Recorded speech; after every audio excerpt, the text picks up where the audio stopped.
अच्छा जी, अस्सलाम वालेकुम। आज का जो हमारा लेक्चर है या हमारी जो सेशन है वो सिंपली ये है कि हम अपने सोशल साइंसेस के सब्जेक्ट में पर्टिकुलरली पब्लिक सर्विस कमीशन में कैसे गुड मार्क्स ले सकते हैं और इनको कैसे अच्छे तरीके से अटेम्प्ट कर सकते हैं। बीइंग एग्जामिनर और बीइंग ए मेंटोर, जो चीज़ें सामने आती हैं कॉमनली एक स्टूडेंट मिस्टेक कर रहा होता है वो क्या होती हैं।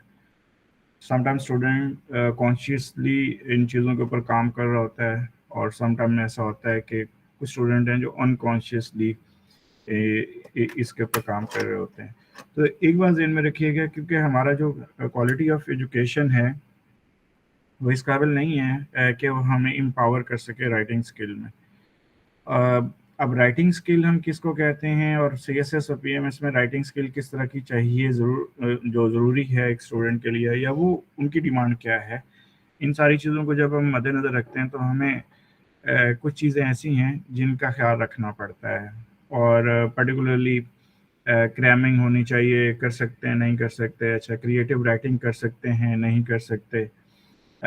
उसके बाद अलावा ये है कि हमें किस पर्सपेक्टिव से चीज़ों को लेके चलना चाहिए, किन किन चीज़ों को मद्देनज़र रखना चाहिए। एग्जामिनर जो होता है वो कौन कौन सी चीज़ें देखता है पेपर में। अच्छा, इसके अलावा बहुत सारी बातें हैं जो हमें डिफरेंट इंस्टीट्यूट्स की तरफ से बताई जाती हैं या टीचर्स की तरफ बताई जाती हैं कि जी आप अपने पेपर को प्रेजेंट करने के लिए, अच्छा प्रेजेंट करने के लिए क्या कुछ कर सकते हैं।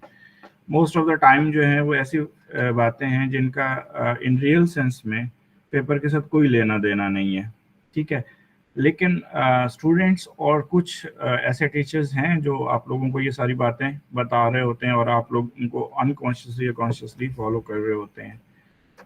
मैं अपने एक्सपीरियंस के लिहाज से आप लोगों से बात करूंगा, क्योंकि पिछले कोई 10 साल का एक्सपीरियंस है मुझे डिफरेंट यूनिवर्सिटीज़ का, बल्कि 13 साल का।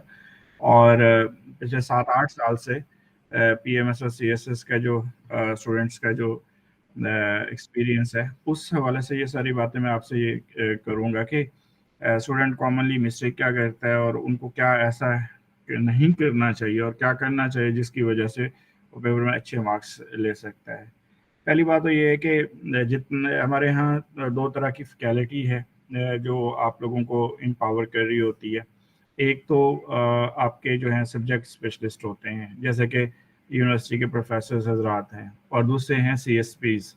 सीएसपीज ज़्यादातर अट्रैक्टिव और चार्मिंग इसलिए होते हैं बिकॉज उन्होंने सीएसएस किया होता है और हम ये समझते हैं कि जी वो उन्होंने चूंकि एग्ज़ाम पास कर लिया है तो उनके पास शायद कोई ऐसी टेक्निक्स होंगी या ऐसा कुछ होगा जो हमें बताएंगे और हम भी उनकी तरह एग्ज़ाम पास कर लेंगे। और जो सब्जेक्ट स्पेशलिस्ट होते हैं वो प्योरली सब्जेक्ट की नेचर के मुताबिक जाके आप लोगों को डील कर रहे होते हैं।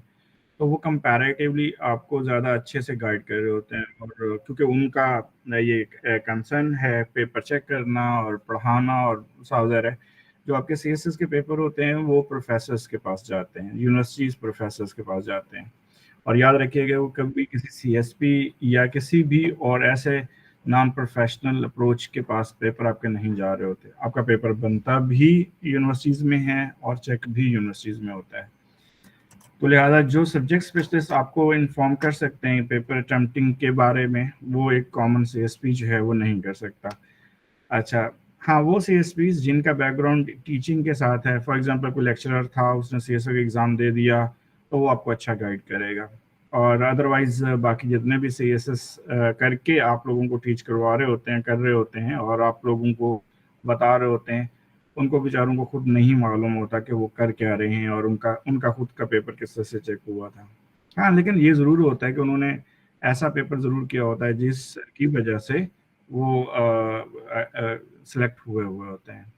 अब हम आते हैं कि इन दो चीज़ों की बेस पे आगे चल के मैं ये मैंने आप लोगों को क्यों बताया है कि ऐसा क्यों है कि आगे चल के मैं आपको इन चीज़ों के बारे में डिटेल से बताने वाला हूँ कि एक सीएसपी आपको किस तरह से पेपर अटेम्प्टिंग अप्रोच देता है और एक जो सब्जेक्ट स्पेशलिस्ट टीचर है वो आपको किस तरह से पेपर अटेम्प्टिंग टेक्निक या उसको पेपर अटेम्प्ट करने को जो है वो इंगेज करता है। हम पहले आते हैं कि CSS और PMS का जो एग्ज़ाम है वो हमसे डिमांड क्या करता है, सो दैट बहुत सारी बातें यहीं पे क्लियर हो जाएंगी। CSS और PMS का एग्ज़ाम जो आपसे डिमांड कर रहा है वो है आपकी राइटिंग स्किल, और राइटिंग स्किल में क्रिएटिव राइटिंग है। क्रिएटिव राइटिंग जिसको हम स्कूल के अंदर, अच्छे जो स्कूल होते हैं वो आप लोगों को इन चीज़ों के बारे में बता रहे होते हैं कि क्रिएटिव राइटिंग क्या है, किस तरह से आपको करनी चाहिए, किस तरह से आपको लिखना चाहिए। अच्छा, उसके बाद आप उस राइटिंग के अंदर दो चीज़ें बड़ी इंपॉर्टेंट हैं। एक तो आपकी ग्रामर, जिस लैंग्वेज में आप लिख रहे हैं उसकी ग्रामर, आप उसके ऊपर आपको कितने कमांड है। दूसरा है कि जिस टॉपिक के ऊपर आप लिख रहे हैं उस टॉपिक का नॉलेज कितना है, यानी कंटेंट। आप ग्रामर और कंटेंट, ये दो चीज़ें तो पहली बात है कि आपका जो एग्ज़ाम है वो आपसे डिमांड करेगा। फॉर एग्जांपल हम भी जब पेपर चेक कर रहे हैं यूनिवर्सिटी लेवल पे, जब चेक करते हैं तो हम यही चीज़ देख रहे होते हैं कि अच्छा स्टूडेंट ने जो लिखा है वो कितना क्लियर है, और जो कंटेंट है ग्रामर के लिहाज से कितना ठीक है, और कंटेंट है वो कितना क्लैरिटी के साथ वो बात बता रहा है, और इसी चीज़ के आपको मार्क्स मिल रहे होते हैं। तो लिहाजा ये दो डिमांड है आपके पास CSS और PMS के पर्सपेक्टिव से। अच्छा, इसके बाद जो तीसरा कंसर्न हमारे पास आता है कि बहुत सारी चीज़ें कि हैंड राइटिंग कैसी होती है, इसका ख्याल रखा जाता है। तो इसका जवाब है नहीं, इसका कोई ख्याल नहीं रखा जाता कि हैंड राइटिंग आपकी पढ़ने के काबिल ज़रूर होनी चाहिए, ऐसी हो जो पढ़ी जा सकती हो। लेकिन ऐसा कंसर्न भी नहीं है कि जी आपकी राइटिंग अब पुअर है तो कोई कहे कि जी आपका तो CSS हो ही नहीं सकता।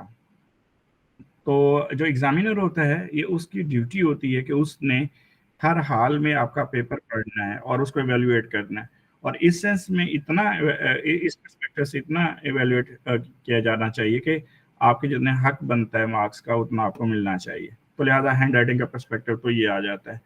दूसरी बात अगर हम देखें तो दूसरा जो कंसर्न हमारे पास आता है वो है कि जी पेपर को हम जो जब लिखते हैं तो उसको इवेल्युएट करने वाले जो है वो क्या क्या चीज़ें देख रहे होते हैं। ग्राफ देखते हैं तो इसका जवाब है नहीं। मैप देखते हैं, इसका जवाब है नहीं। For example Pakistan affair, current affair में अब ये जो मैप होता है ये ग्राफ की अप्रोचेस आप लोग बनाते हैं, और इसमें ज़्यादातर आपको कभी भी कोई सब्जेक्ट स्पेशलिस्ट बहुत रेयर हैं जो आप लोगों को कहेंगे कि यह बनाएं, अदरवाइज सारे CSPs आप लोगों को ये बात कहते रहते हैं। अब जैसे मैंने आपको बताया कि CSPs को उनको बेचारों खुद नहीं मालूम होता कि उनके पेपर्स कैसे पास हुए हैं, या उन्होंने क्या अच्छा लिखा क्या बुरा किया। उन्होंने भी जो शायद जो बेहतर समझ रहे होते हैं वही आपको बता रहे होते हैं। बट इनफैक्ट आपके PMS या CSS के किसी पेपर में क्वेश्चन के अंदर अगर डिमांड आपसे की हुई है कोई graph with the help of map, आप इनको एवेल्युएट करें, क्रिटिसाइज करें जी, तो फिर तो आप बनाएं। पर अगर है ही नहीं है तो फिर आप कैसे बना सकते हैं। दूसरा, आप पेंटर नहीं है, पेंट नहीं कर रहे होते आप, वो जो क्या कहते हैं ग्राफर डिजाइनर नहीं है जी, ग्राफ आप बना रहे हो। आप इकोनॉमिक्स का पेपर नहीं कर रहे, आप स्टेट का पेपर नहीं कर रहे जहाँ पे ग्राफ की जरूरत होती है। तो लिहाजा ये जो ग्राफ और मैप बनाना होता है ये टाइम वेस्टिंग होती है, और आपसे हमेशा एक ही चीज़ डिमांड की जाती है कि भाई आप अपना पेपर जो है कंटेंट के हिसाब से जस्टिफाइड करें, ये आपका कंसर्न है। ठीक है जी। और CSS सिर्फ यही CSS के एग्जाम में यही चीज़ देखी जा रही है कि एक स्टूडेंट ने क्वेश्चन को कितना अच्छा समझा और उसको कितना जस्टिफाइड किया। आगे चल के हम लोग बकायदा इस सारी चीज़ों को वन बाय वन करके देखते हैं कि जस्टिफिकेशन क्या है, अंडरस्टैंडिंग किस तरह से बनती है, कंटेंट को किस तरह से आगे डिलीवर किया जा सकता है। अच्छा, इसके बाद आता है कि पेपर पैटर्न क्या होता है। ये एग्जाम की जो डिमांड है वो मैंने आपको बता दी कि आपके पास लेट्स सपोज 12 सब्जेक्ट्स हैं, हर सब्जेक्ट की नेचर डिफरेंट है। उन सब्जेक्ट्स के अंदर जो कॉमनलिटीज हैं वो है जी आपका content according to the demand of the question, और according to the language grammar जो है वो क्लियर होना चाहिए। अच्छा, अब आगे बात आके जो पेपर पैटर्न क्या होता है जो हम लोग इंगेज कर सकते हैं। पेपर पैटर्न की जब हम बात करते हैं तो दैट इज़ वेरी इंटरेस्टिंग कि हर आपका सब्जेक्ट का पेपर पैटर्न 19-20 के फर्क से ऑलमोस्ट सेम रहता है। For example Pakistan affair, current affair का पेपर पैटर्न सेम है कि आपने सब्जेक्टिव लिखना है, उसमें जो ऑब्जेक्टिव है 20 मार्क्स की है, सब्जेक्टिव आपके 80 मार्क्स। इसी इस्लामिया का कंसर्न है, इंग्लिश ग्रामर का पेपर पैटर्न डिफरेंट है, ऐसे का पेपर पैटर्न जो है वो पाकिस्तान अफेयर करंट अफेयर के ही पेपर को जो 4 क्वेश्चन में डिवाइड हुआ है उसी को एक क्वेश्चन पे आप ले जाएं, और पाकिस्तान अफेयर करंट अफेयर के अंदर शॉर्ट ऐसे टाइप आप क्वेश्चन अटेम्प्ट करते हैं और ऐसे के अंदर एक लॉन्ग ऐसे एक करते हैं। अच्छा, इसके अलावा अगर हम चलते हैं उसके जनरल साइंस एबिलिटी के अंदर या जनरल नॉलेज पीएमएस में जो भी आने वाला है, इनका ऑब्जेक्टिव और शॉर्ट क्वेश्चन आंसर का पेपर पैटर्न आ गया। बाकी जितने भी सोशल साइंसेस का सब्जेक्ट्स आपको मिलेंगे वो सब उनका सबका पेपर पैटर्न सेम रहेगा। फॉर एग्जांपल अगर हम बात करते हैं यूएस हिस्ट्री का, आईआर का, political science, I am talking paper pattern, I am not going to talk about the nature of the subject। अच्छा, नेचर ऑफ सब्जेक्ट और पेपर पैटर्न का अप्रोच थोड़ी डिफरेंट है। यहाँ पे 4 क्वेश्चन करने, जैसे पीएमएस केपी के अंदर जो पेपर आते हैं ऑप्शन के, उनके अंदर 5 क्वेश्चन करने होते हैं, उनके यहाँ ऑब्जेक्टिव नहीं होती। यहाँ पे हमारे यहाँ 20 मार्क्स की सब्जेक्ट है, वह 4 क्वेश्चन करने, तो ये पेपर पैटर्न का कंसर्न है। अब आप इन पेपर पैटर्न को कितना समझते हैं, ये बहुत ज़रूरी है। और इसके बाद इनकी मेथडोलॉजी, आपकी मेथडोलॉजी क्या है एग्ज़ाम को पास करने की। अच्छा, हमारे जो स्टूडेंट हैं, मैं हमेशा अपने स्टूडेंट्स को ये बात कहता होता हूँ कि सारा साल आप लोगों के लिए तैयारी का होता है, पेपर्स के दौरान आप तैयारी नहीं करते होते। पेपर्स के दौरान जो है, फॉर एग्जांपल अगर सीएसएस के पेपर दे रहे हैं तो वो तो 6 दिन में आप लोगों के ख़त्म होने हैं 12 पेपर, तो आप उन 6 दिनों के अंदर तो रिवीजन कर ही नहीं सकते 12 पेपर की। तो आप लोगों को क्या करना होता है, सिर्फ अपनी मेथडोलॉजी डिसाइड करनी है, रिव्यू करनी है और उनके अगले दिन पेपर के बारे में जो है वो चीज़ों में इंगेज करना होता है। तो मेथडोलॉजी क्या एक दिन में डिसाइड होती है, तो उसका जवाब है नहीं। आपको राइटिंग की जो प्रैक्टिस आप कर रहे होते हैं डेली बेसिस पे, उसके अंदर बेकायदा आप अपनी मेथडोलॉजी को डिफाइन करते हैं कि भाई ये इस पैटर्न पे चल के मैंने इस प्रैक्टिस को एग्जीक्यूट करना है, और उसको फिर अपने मेंटोर के साथ चेक करवा रहे होते हैं या अपने इंस्टीट्यूट में चेक करवा रहे होते हैं, और वो आपको फिर उसके बकायदा गाइडलाइन दे रहे होते हैं। फिर इसके बाद आपकी हैबिट्स क्या है। फॉर एग्जांपल अगर मैं देखूं तो मेरे पास जो पेपर्स आते हैं एज अ एग्जामिनर यूनिवर्सिटीज के अंदर या डिफरेंट एग्जाम में, तो मैं 3 कैटेगरी में डिवाइड करता हूँ उन पेपर्स को। एक तो वो स्टूडेंट है जो कि पेपर इम्बैलेंस कर रहा है, क्वेश्चन भी इम्बैलेंस कर रहा है। एक स्टूडेंट ऐसा है जो पेपर बैलेंस कर रहा है और हर क्वेश्चन को उसकी लेवल पे जाकर उसको जस्टिफाइड कर रहा है। तीसरा स्टूडेंट, तीसरी टाइप ऑफ स्टूडेंट ऐसा है जो कंफ्यूज्ड है, उसको समझ नहीं आ रही वो क्या लिखे क्या ना लिखे, और वो वेल प्रिपेयर्ड भी नहीं है। क्वेश्चन नंबर 1 उसने लिख दिया, उसकी 3-4 हेडिंग बना दी और दरमियान में पैराग्राफ छोड़ दिए, और फिर अगले क्वेश्चन पे चला गया, फिर उसमें हेडिंग लिख दी, पैराग्राफ छोड़ दिए, फिर उसके बाद वो पैराग्राफ लिखना शुरू हो जाता है, और जब उसका पास टाइम खत्म हो जाता है, 1 क्वेश्चन या 1.5 क्वेश्चन उसका ऐसा होता है जिसकी हेडिंग होती है और उसने कंटेंट दिया ही नहीं होता। और ये आजकल अचानक ये पिछले 2 सालों में बहुत बढ़ गई है ये हैबिट।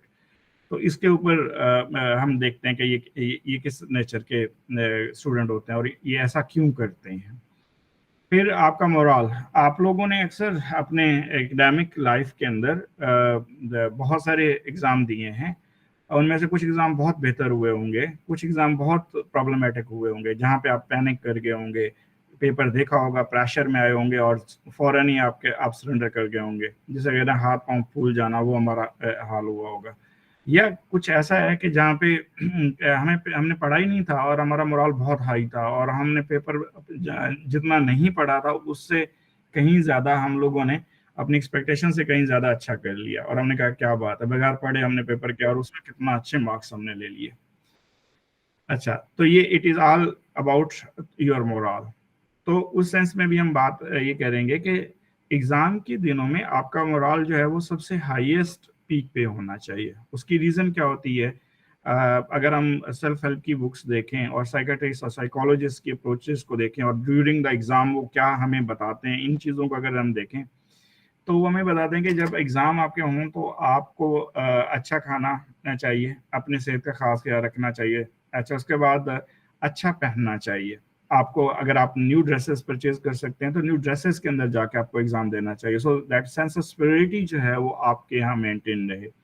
फिर उसके बाद आपको अपने आप को कर्ज नहीं करना चाहिए, जो है जैसा है कि बुनियाद पे अपने आप को बेस्ट अपने देना है। वाई? बिकॉज आपका माइंड कब अच्छे तरीके से काम करता है, गुस्से में, खुशी में, मायूसी में, डिसअपॉइंटमेंट में कब करता है? अगर हम इसकी बात करें तो जब हम रिलैक्स होते हैं तो एट दैट टाइम हमारे माइंड में बहुत सारे आइडियाज आ रहे होते हैं, और जब हम गुस्से में होते हैं तो भी एक आध आइडिया आता है जिसको एग्जीक्यूट करते हैं और गुस्से में कोई नुकसान कर देते हैं। खुशी में भी सेम इसी तरह होता है। डिसअपॉइंटमेंट में तो हम कंप्लीटली अपना मोरल डाउन करके बैठे होते हैं और हमें कुछ सुझाव ही नहीं देता, हम दूसरों की तरफ देखते हैं कि कोई शायद आएगा, हमें मदद देगा, कुछ करेगा। तो बिल्कुल सेम यही अप्रोच एग्जामिनेशन के हाल में भी होती है। मतलब हमारे दो ऐसे स्टूडेंट जो अभी सीएसपी हैं, उनको वो एक दफ़ा वो मुझे सुना रहे हो कि सर जब हमारा पेपर था इंग्लिश ऐसे का, तो हम पैनिक कर गए और हम डिसाइड कर रहे हैं कि अभी पेपर छोड़ के जाएं। और इसमें ऐसा होता है कि आपको कुछ एग्जामिनर जो सॉरी सुपरिटेंडेंट होते हैं वो अलाउ कर रहे होते हैं कि अच्छा पहले 5-6 मिनट आप डिसाइड कर लें, अगर आपने जाना है तो विदाउट एनी अटेंडेंस आप पेपर छोड़ के चले जाएं, सो दैट आपका वो जो है ना क्या कहते हैं चांस है वो ज़ाया ना हो। तो उसके बाद कहा जी, उनमें से एक ने कहा जी मैं तो ब्रीथिंग पे चला चला गया कि जब मैंने सांस लिए और अपने आप को कूल माइंड किया और उसके बाद सोचना शुरू किया, और फाइनली ये हुआ कि मैंने ब्रेन स्टॉर्मिंग करना शुरू कर दी, और आज वो सीएसपी है। अगर वो सपोज हम लोग इसको पीछे लेके जाते हैं और सपोज वो पैनिक करके उठ जाता तो डेफिनेटली वो ना कर सकता है, अपेयर ना हो, अगले एग्जाम में फिर फोबिया में खड़ा होता और अपेयर ना हो सकता और डेफिनेटली क्लियर ना कर सकता। तो ये जो अप्रोच है ये हमारी हैबिट्स के साथ है। और हैबिट क्या होती है कि क्या हम रोजमर्रा की लाइफ में जल्दी पैनिक करने वाले लोगों में से शामिल हैं, जल्दी गुस्सा आ जाता है, जल्दी डिसाइड करना शुरू कर देते हैं, फिर डिसाइड करने के बाद फिर अपने आप को जो है वो प्रॉब्लमेटिक करते हैं। तो ये सारी चीजें क्या ऐसा चलता है? तो ये हमारी हैबिट्स के साथ है। अच्छा, हमारा मोरल, अगर आपने हमेशा देखा होगा कि अगर आपने अपने आप को एम्पावर किया है, अपना मोरल हाई किया है और अपने आप को मेंटेन रखा है, तो डेफिनेटली आपने अपनी परफॉर्मेंस शो ऑफ की है, इवन अपनी एक्सपेक्टेशन से भी बढ़ के, और सारे आपको दाद दे रहे हैं यार क्या बात है, हम तो एक्सपेक्ट नहीं कर रहे थे कि आप ऐसा इम्प्रूव करोगे।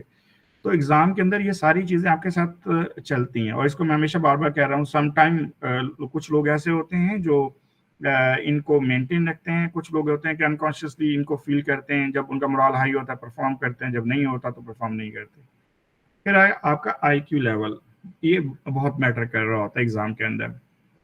फॉर एग्जाम्पल आपने बहुत पढ़ा होता है, आपको आपके बहुत ऐसे स्टूडेंट्स आपने क्लास फेलोज देखे होंगे जो बहुत पढ़ते होंगे, बुक वॉर्म्स होंगे, लेकिन जब उनका एग्जाम होता है तो वो पैनिक कर जाते हैं और अपने आईक्यू लेवल को ड्रॉप कर जाते हैं, और नतीजा क्या आता है कि उनकी जो मेहनत होती है वो उनके रिजल्ट में शो ऑफ नहीं हो रही होती। तो हमें क्या करना है कि अपनी आईक्यू लेवल को अपने कूल इन्वायरमेंट के साथ अटैच करना है, सो दैट हम बेस्ट परफॉर्म कर पाए। बिल्कुल सेम उसी तरह इवन ह्यूमन माइंड, मैं अक्सर कहता हूँ, जस्ट लाइक अ मशीन की तरह काम करता है। जैसा कि अगर हम बात करें लैपटॉप की है या कंप्यूटर की है या मोबाइल की, आपका मोबाइल आपका लैपटॉप हीट अप हो जाता है, गर्म हो जाता है तो हैंग हैंग कर जाता है, इवन समटाइम बंद हो जाता है, इवन यहाँ तक कि आप लोगों का जो फंक्शन है वो परफॉर्म नहीं कर पा रहा होता। सेम इसी तरह जब आपका ब्लड प्रेशर हाई होता है तो आपका टेम्परेचर हाई हो जाता है और फिर आपको कुछ सुझाई नहीं देता और आप गुस्से में आते हैं। सेम इसी तरह एग्जाम के अंदर भी यही है, अगर आप प्रेशर लेंगे तो आपका जो मेंटल कंडीशन है वो सही तरह परफॉर्म नहीं करेगी, और उसके बदले में क्या होगा कि आप प्रॉब्लमेटिक होंगे और आपने जो पढ़ा है वो भी आपको आपका माइंड जो है उसको ओन नहीं करेगा और पेपर में परफॉर्म नहीं कर सकेंगे। तो लिहाजा ये चीज़ें तो बहुत ध्यान से हमने प्रैक्टिस के दौरान जो है करनी है।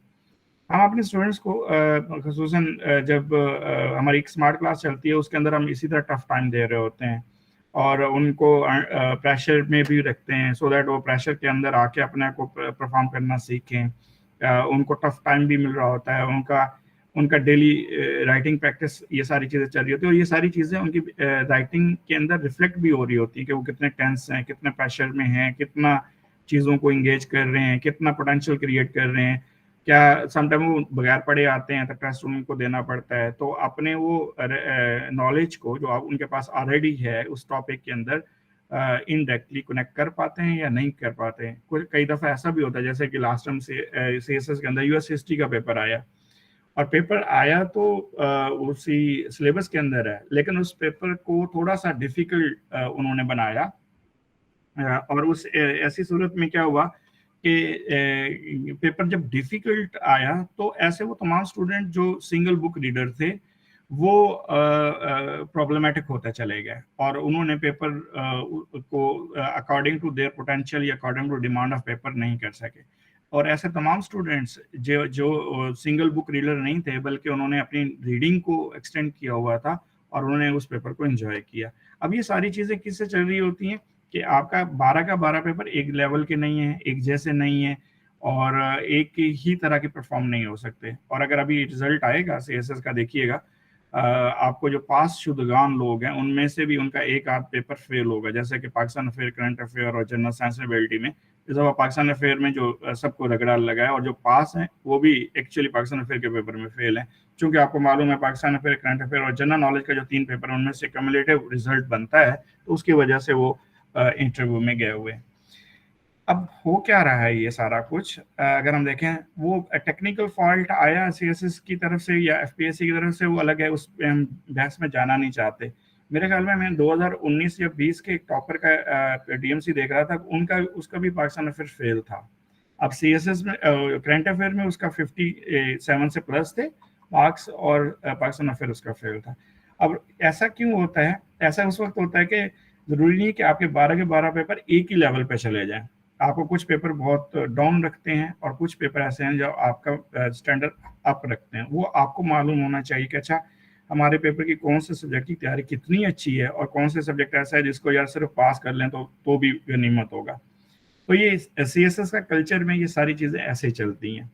अब ऐसे वो तमाम स्टूडेंट जो वन बुक रीडर हैं, जो एक लिमिटेड नॉलेज के साथ जाते हैं, तो वो ज़्यादातर पैनिक करते हैं। और जिनकी रीडिंग एक्स्ट्रा होती है और अपने आप को वो प्रैक्टिस में भी, राइटिंग प्रैक्टिस में भी रखते हैं थ्रू आउट द ईयर, वो हमेशा एग्ज़ाम को एंजॉय करते हैं। अब ये ओवरऑल कल्चर है, लेकिन वो कितने स्टूडेंट होते हैं? अगर हम उनकी बात करें तो हार्डली 4 to 5%। ज़्यादातर स्टूडेंट जो मैं मेरे से अगर आप एस्टिमेट लगवाएं तो almost more than 90% student under pressure रहते हैं। और उनका प्रेशर क्या होता है, वो कंपैरिजन अप्रोच में जाते हैं, दूसरों को देख रहे होते हैं, उन्होंने खुद क्या किया वो भी उनको मालूम नहीं होता। अच्छा दूसरों ने क्या किया है उसके ऊपर वो बहुत ज़्यादा रिलाई कर रहे होते हैं। फिर उनके मेंटोरशिप, वो किसी के मेंटोरशिप में नहीं होते। अब उसकी रीज़न क्या होती है, वो एक अपने आप को सेल्फ अप्रोच में लेके खड़े होते हैं कि जी अच्छा हम खुद से देख लेंगे क्या होता है क्या नहीं होता। तो ऐसी सूरत हाल जो है उन स्टूडेंट्स के लिए हमेशा प्रॉब्लमेटिक रहती है। अब मैं ये नहीं कह रहा कि 100% वो प्रॉब्लमेटिक होते हैं, 100% स्टूडेंट नहीं, उनमें से कुछ लोग ऐसे होते हैं जो कामयाब हो भी जाते हैं और उनके पीछे उनकी स्ट्रगल भी होती है। बहरहाल ये सारी एक सीएसए के कल्चर के अंदर ये सारी चीज़ें आपको मिलेंगी। उनमें से अब बहुत सारी चीज़ों के साथ आप फेस कर रहे होंगे, बहुत सारे ऐसे स्टूडेंट्स हैं जिनको भी ये फेस करना होगा। कॉमन मिस्टेक क्या है खसूसन एग्ज़ाम के पॉइंट ऑफ व्यू से? पहली कॉमन मिस्टेक जो हम सब करते हैं वो है शॉर्टकट। शॉर्टकट क्या है? मैं ये यूट्यूब पे हम भी ऑब्जर्व कर रहे होते हैं, कोई CSP साहब आए और उन्होंने कहा जी ये मेरे नोट्स हैं और मैंने नोट्स तैयार किए हैं, और ये इन नोट्स के मैंने पढ़ के जो तैयार किया मेरा एग्जाम क्लियर हो गया। और हम सब भाग पड़ते हैं, अच्छा वो नोट्स ले आए, नोट्स नहीं शायद उसमें क्या होगा। याद रखिएगा कि एक स्टूडेंट अगर 5 बुक्स या 6 बुक्स पढ़ के नोट्स बनाता है, फॉर एग्जाम्पल मैंने ये स्लाइड्स बनाई हैं, आपको क्या ख्याल है ये स्लाइड्स मैंने आपके लिए बनाई हैं या मैंने अपने लिए बनाई हैं? तो इसका जवाब है कि ये मैंने अपने लिए बनाई है, कि मैंने इन इन पॉइंट के ऊपर बात करनी है, और इन पॉइंट्स के ऊपर जो मैं पॉइंट आपको दिखा रहा हूँ वो मेरे लिए, आपके लिए नहीं है। आप सिर्फ और सिर्फ मेरी बातें हैं उनको सिर्फ आप नोट कर सकते हो कि एक्चुअली अच्छा टीचर हमें क्या बता रहा है, कि क्या हमें करना है क्या नहीं करना। और ये जो पॉइंट्स हैं वो मेरे लिए हैं कि मैंने आपको बताना है कि अच्छा क्या क्या बताना है और क्या नहीं बताना, सो दैट मेरी बात जो है वो इरेलीवेंट ना हो, और आपका जो एक्स्ट्रा टाइम है वो मैं ना लूँ, रेलिवेंट रहूँ अपने पॉइंट्स के साथ और आपको ये समझा सकूँ। इसी तरह हर सीएसपी या हर कैंडिडेट के जो नोट्स बने हुए होते हैं वो उसके अपने लिए होते हैं, और उसने वो रीडिंग मटेरियल से एक्सट्रैक्ट किए होते हैं। अब हमें तो उस रीडिंग मटेरियल का पता ही नहीं होता कि उन्होंने क्या क्या पढ़ा क्या नहीं पढ़ा, क्या उनके नोट्स हमारे लिए इनफ होंगे सीएससी की प्रिपरेशन के लिए, तो उसका जवाब है बिल्कुल भी नहीं। तो ये जो शॉर्टकट रूट हम इख्तियार करते हैं ये हमें कभी भी बेनिफिट नहीं देता, हमारा टाइम भी वेस्ट करता है, हमें टाइम ज़्यादा कंज्यूम भी करवाता है, और उसका जो रिजल्ट जो है वो डेफिनेटली अकॉर्डिंग टू एक्सपेक्टेशन नहीं आता जो सोच के हम शॉर्टकट मारते हैं। तो मैं अक्सर ये कहता हूँ लाइफ के अंदर सक्सेस के लिए कोई शॉर्टकट नहीं होता, और अगर आप शॉर्टकट ले भी लेते हैं, मोस्टली लोग आ भी जाते हैं शॉर्टकट के जरिए, तो अपनी पोजीशन को वो मेंटेन नहीं रख सकते, वो क्योंकि उस पोजीशन के अहल ही नहीं होते, उन्होंने शॉर्टकट मारा होता है, उन्होंने वो चीज़ें देखी नहीं होती जो उनको रिक्वायर्ड होती हैं। तो लिहाजा आप मत शॉर्टकट की तरफ जाएं। आप शॉर्टकट में कौन कौन सी चीज़ें आती हैं अगर हम देखें, फॉर एग्जांपल नोट्स, ये शॉर्टकट में आते हैं। उसके अलावा अच्छा जी आ जाएं, हम आपको ना वो क्रैश कोर्स करवाते हैं, ये शॉर्टकट में आता है। उसके अलावा जी हम फ्लाम बुक पढ़ लेंगे तो वो हमारा सीएसएस हो जाएगा, ये शॉर्टकट में आता है। तो क्या है कि एक जो टॉपिक है उसके डिफरेंट डायमेंशंस हैं, पेपर आपका अकॉर्डिंग टू द कंटेंट जरूर आएगा, टॉपिक के ऊपर आएगा, लेकिन किस डायमेंशंस में आएगा वो किसी को मालूम नहीं है। तो डेफिनेटली आपको ऑल पॉसिबल डायमेंशंस कवर करनी होती हैं, तो लिहाजा जब तक वो नहीं करेंगे तो आपका पेपर कंप्लीट नहीं तैयार होगा। तो जो अगर एक या दो डायमेंशन हम कर लेंगे तो वो शॉर्टकट में है, अगर तो वो उसी डायमेंशन में क्वेश्चन आ गया तो वेल एंड गुड, अगर नहीं आया तो हम लोग इरेलीवेंट लिख के आते हैं।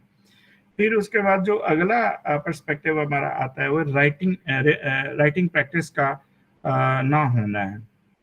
फॉर एग्जांपल हम पढ़ते हैं, और ये मैं अक्सर पिछले 2 साल से ऑब्जर्व कर रहा हूँ कि what are the reasoning basically जो हमारे स्टूडेंट हमारे पास आ रहे हैं और उनका क्या क्या प्रॉब्लम्स चलते हैं। पहली बात है वो पढ़ते हैं लिखते नहीं है। अब जब एग्जाम क्या है, लिखने का है। अब पढ़ते हम किसके लिए हैं, लिखने के लिए। और जब हम पढ़ते हैं और लिखने की जब स्टेप आता है तो फिर हम लिखने की प्रैक्टिस ही नहीं कर रहे होते। अब होता क्या है कि हम कहते हैं कि अच्छा जब पहली दफ़ा ही लिखेंगे ना तो इतना अच्छा होगा कि एग्जामिनर हमें जनाब मार्क्स भी देगा, और फैज़ अहमद फैज़ की तरह जो है वो टोटल मार्क्स से ज़्यादा मार्क्स दे देगा, क्योंकि हमने पहली दफ़ा जो लिखा होगा और उसको शायद अंदाज़ा होगा कि जी हमने कितना अच्छा लिखा है।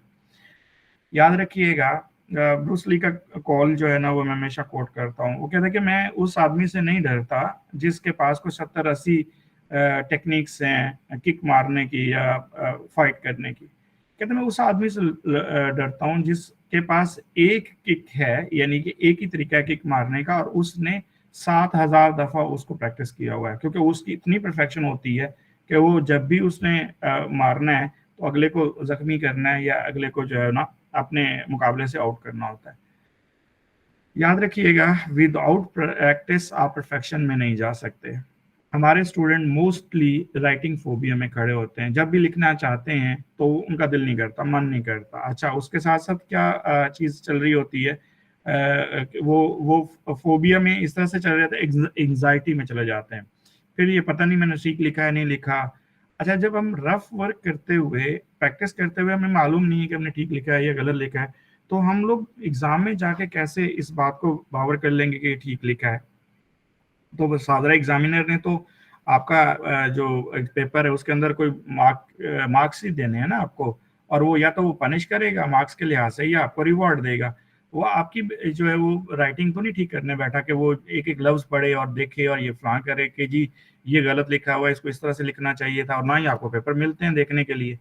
तो लिहाजा जितनी भी मिस्टेक करनी है अभी करें, और राइटिंग प्रैक्टिस में अपने आप को इन्वॉल्व करें। अगर आप राइटिंग प्रैक्टिस में अपने आप को इन्वॉल्व नहीं करेंगे तो आप जितनी भी बुक्स पढ़ लें वो सारी की सारी सीएसएस के एग्जाम के लिए आप लोगों को कोई हेल्प नहीं कर सकती। और आप बेशक कम बुक्स पढ़ें, बेशक कम कंटेंट पढ़ें, लेकिन राइटिंग प्रैक्टिस आपकी इतनी होनी चाहिए कि जितना भी आपके पास कंटेंट है उसको रिलेट कर पाएं अपने क्वेश्चन डिमांड के साथ, और यही राइटिंग प्रैक्टिस होती है। अब राइटिंग प्रैक्टिस में हम बहुत सारी चीज़ें करते हैं कि जी पेपर जब हम चेक कर रहे होते हैं तो हम देख रहे होते हैं अच्छा आगे चल के हम ये भी बातें कर रहे हैं कि पेपर के अंदर हम क्या क्या गुल खिलाते हैं। कईयों को जी हम डबल वो क्या लाइन लगा के पेपर लिख रहे होते हैं, हाईलाइट कर रहे होते हैं, डिफरेंट मार्कर यूज़ कर रहे होते हैं। कईयों साहब लोगों ने तो आयतें लिखी होती हैं, और कईयों ने एक साहब तो मेरे ख्याल में वो मैं चेक कर रहा था यूनिवर्सिटी के पेपर में जिसमें इवन यूएस हिस्ट्री का पेपर था इसमें यूनिवर्सिटी के पेपर में, तो उस साहब ने पोइट्री लिखी हुई थी। अब यूएस हिस्ट्री की एक पेपर में पोइट्री इल्हाम इकबाल की जो है वो आ रही है और हिस्ट्री को प्रूव करने की कोशिश की जा रही है, और इसी तरह की मिस्टेक्स हमारे स्टूडेंट भी कर रहे होते हैं। कोटेशंस, बम्बार्डमेंट ऑफ कोटेशंस होती हैं। अब पेपर के अंदर आपसे क्वेश्चन क्या पूछा जा रहा होता है? क्या ये पूछा जा रहा होता है कि आप कोटेशन की मदद से ये चीजें प्रूव करें, या फिर ये पूछा जा रहा होता है कि जी ये क्वेश्चन है जो कि आगे चल के हम प्रैक्टिस करने वाले हैं उन क्वेश्चंस की, ये क्वेश्चन है, इसको आप अपने नॉलेज के मुताबिक जो है वो प्रूव करें। सो एक बात ध्यान में रखें, हमेशा राइटिंग प्रैक्टिस आप लोग इस बात की करते हैं कि आप कितना वैलिड कंटेंट दे सकते हैं। उसके अलावा जो है डिस्कशंस, हम पढ़ते हैं, हम डिस्कशन नहीं करते, जिसकी वजह से क्या होता है कि हमारे जो थॉट्स हैं और जो व्यूज़ हैं और जो आर्ग्यूमेंट्स हैं वो वीक होते हैं, एम्बिग्यूअस होते हैं, इवन क्लियर नहीं होते, क्लैरिटी नहीं आती, और जब लिखते हैं तो एक लिखने का जो अमल है वो भी हमारे साथ नहीं होता। तो ड्यू टू दिस रीज़न ये फिर प्रॉब्लम हमारे साथ रहता है। तो आप लोग क्या करें, जब पढ़ें तो उसको पहले डिस्कस कर लें। अगर आप अपने कोलीग के साथ हैं, क्लास फेलो के साथ हैं, इवन फैमिली मेंबर्स के साथ हैं, तो उनके साथ भी आप डिस्कस करें। सम टाइम ऐसा होता है कि जब आप डिस्कशन करते हैं तो बहुत सारे ऐसे थॉट्स हैं जो आपको खुद क्लियर नहीं होते, ड्यूरिंग द डिस्कशन क्लैरिटी आ जाती है, या ड्यूरिंग द डिस्कशन आपसे आप क्वेश्चंस क्रिएट कर लेते हैं अपने लिए, और वो जो क्वेश्चन क्रिएट करते हैं उसका फिर आप आंसर ढूंढ लेते हैं। और जब आप आंसर ढूंढते हैं तो डेफिनेटली वो एक जस्टिफाइड वे होता है आपको अपने आप को प्रूव करने के लिए। तो ये सारी चीजें जो है वो जरूरी हैं। पढ़ने के बाद डिस्कशन, और डिस्कशन के बाद आपका लिखना। पॉइंट ऑफ व्यू क्या है? फॉर एग्जाम्पल, जो क्रैम कर रहा है स्टूडेंट, उसका कोई पॉइंट ऑफ व्यू नहीं होता, उसने सिर्फ वही लिखना होता है जो उसने याद किया हुआ है।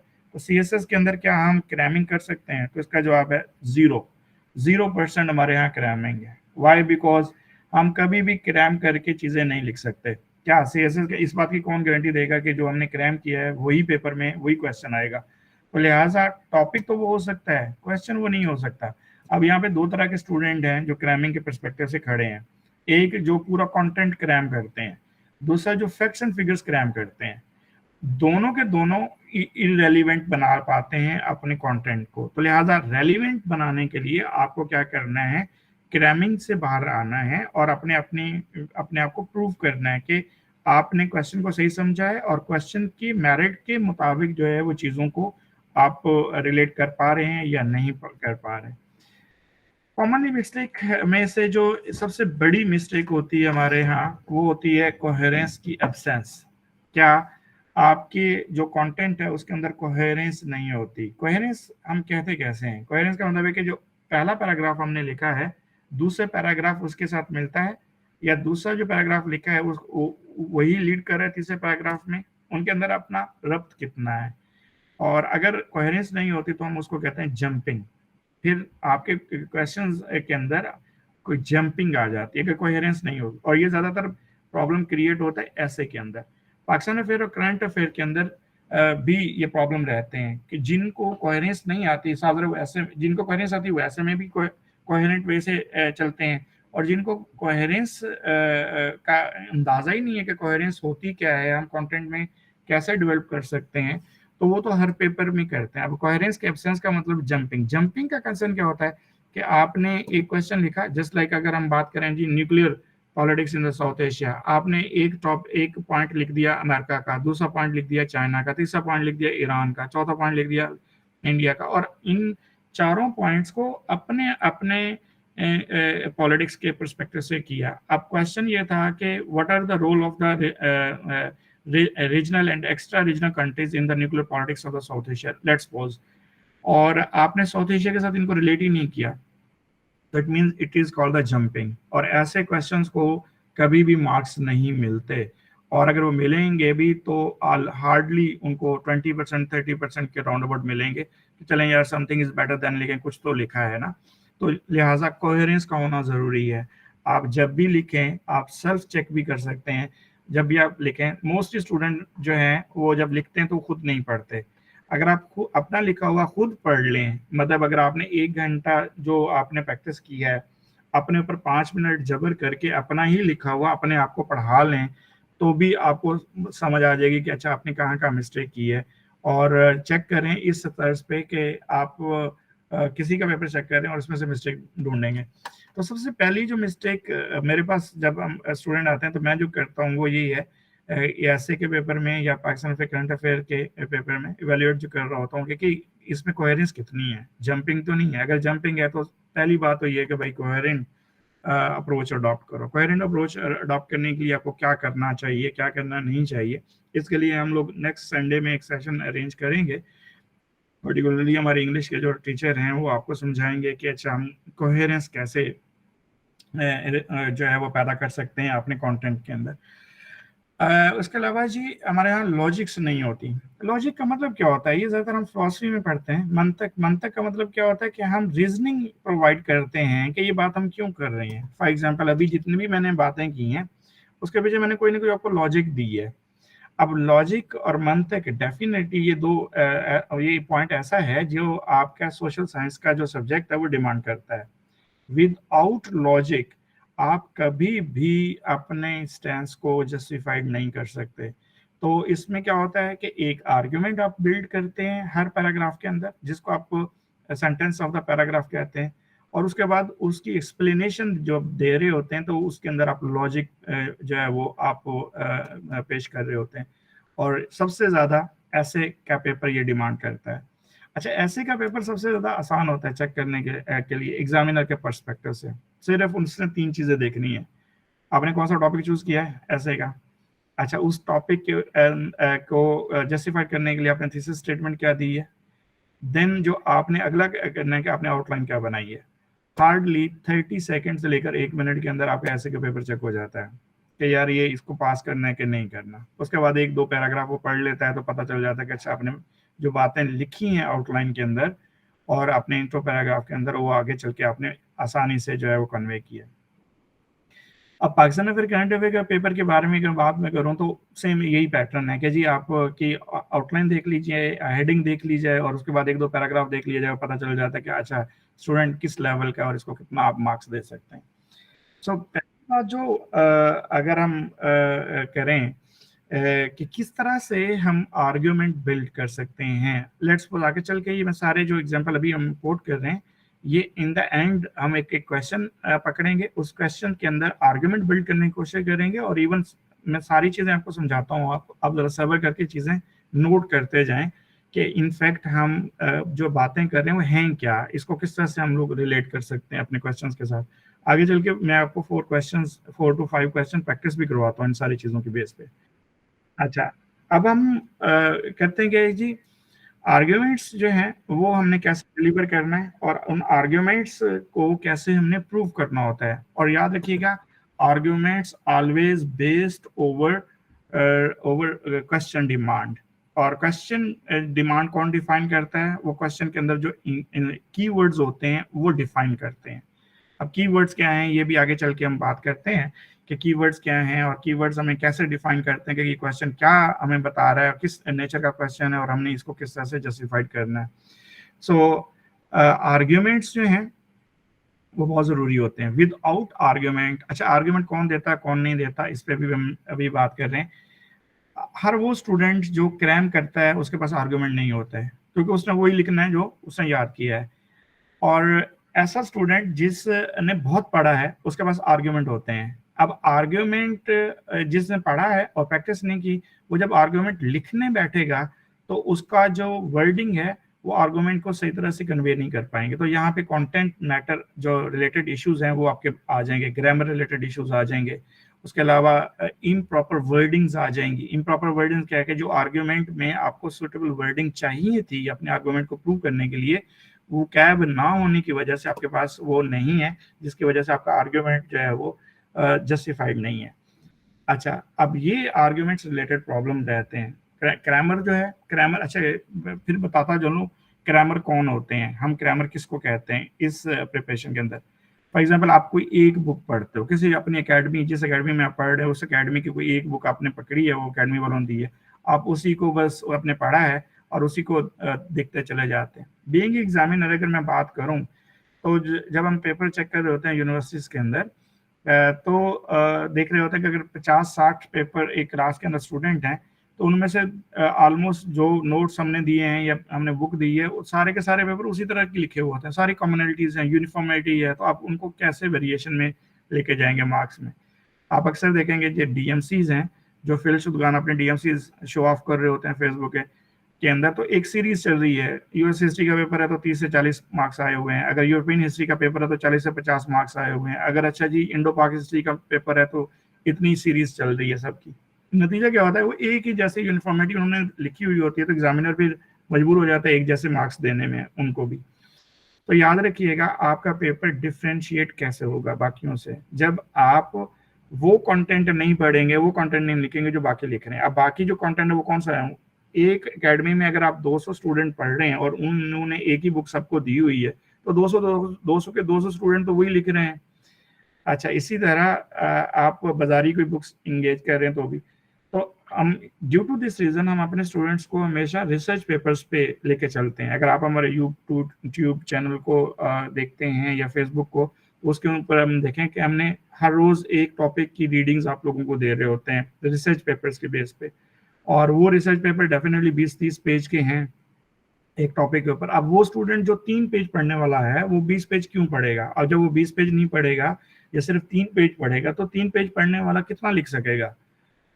मैक्सिमम कहता हूं कि 3 मिनट बोलने के लिए आपको 3 घंटे की रीडिंग चाहिए, और 3 घंटे का पेपर करने के लिए आप लोगों को कम से कम जो है 1 साल जो है उसकी मेहनत चाहिए करने के लिए।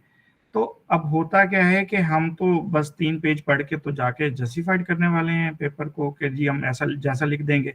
याद रखिएगा, यूनिवर्सिटीज में प्रोफेसर्स आपको फेल नहीं करते। उसकी बड़ी रीजन क्या है? फॉर एग्जांपल, मैं अपने स्टूडेंट को फेल क्यों करूंगा? मैंने 4 माह उनको पढ़ाया है और मैं उनको फेल करके बैठ जाऊं, तो यूनिवर्सिटी मुझसे पूछे कि भाई तुमने क्या पढ़ाया है, और तुमने पेपर पढ़ाया, तुम ही पेपर चेक कर रहे हो, तुम ही मतलब चीजें इंगेज कर रहे हो, कर रहे हो। आपका एग्जामिनर जो सीएसएस का है उसका तो आपके साथ कोई ताल्लुक ही नहीं है।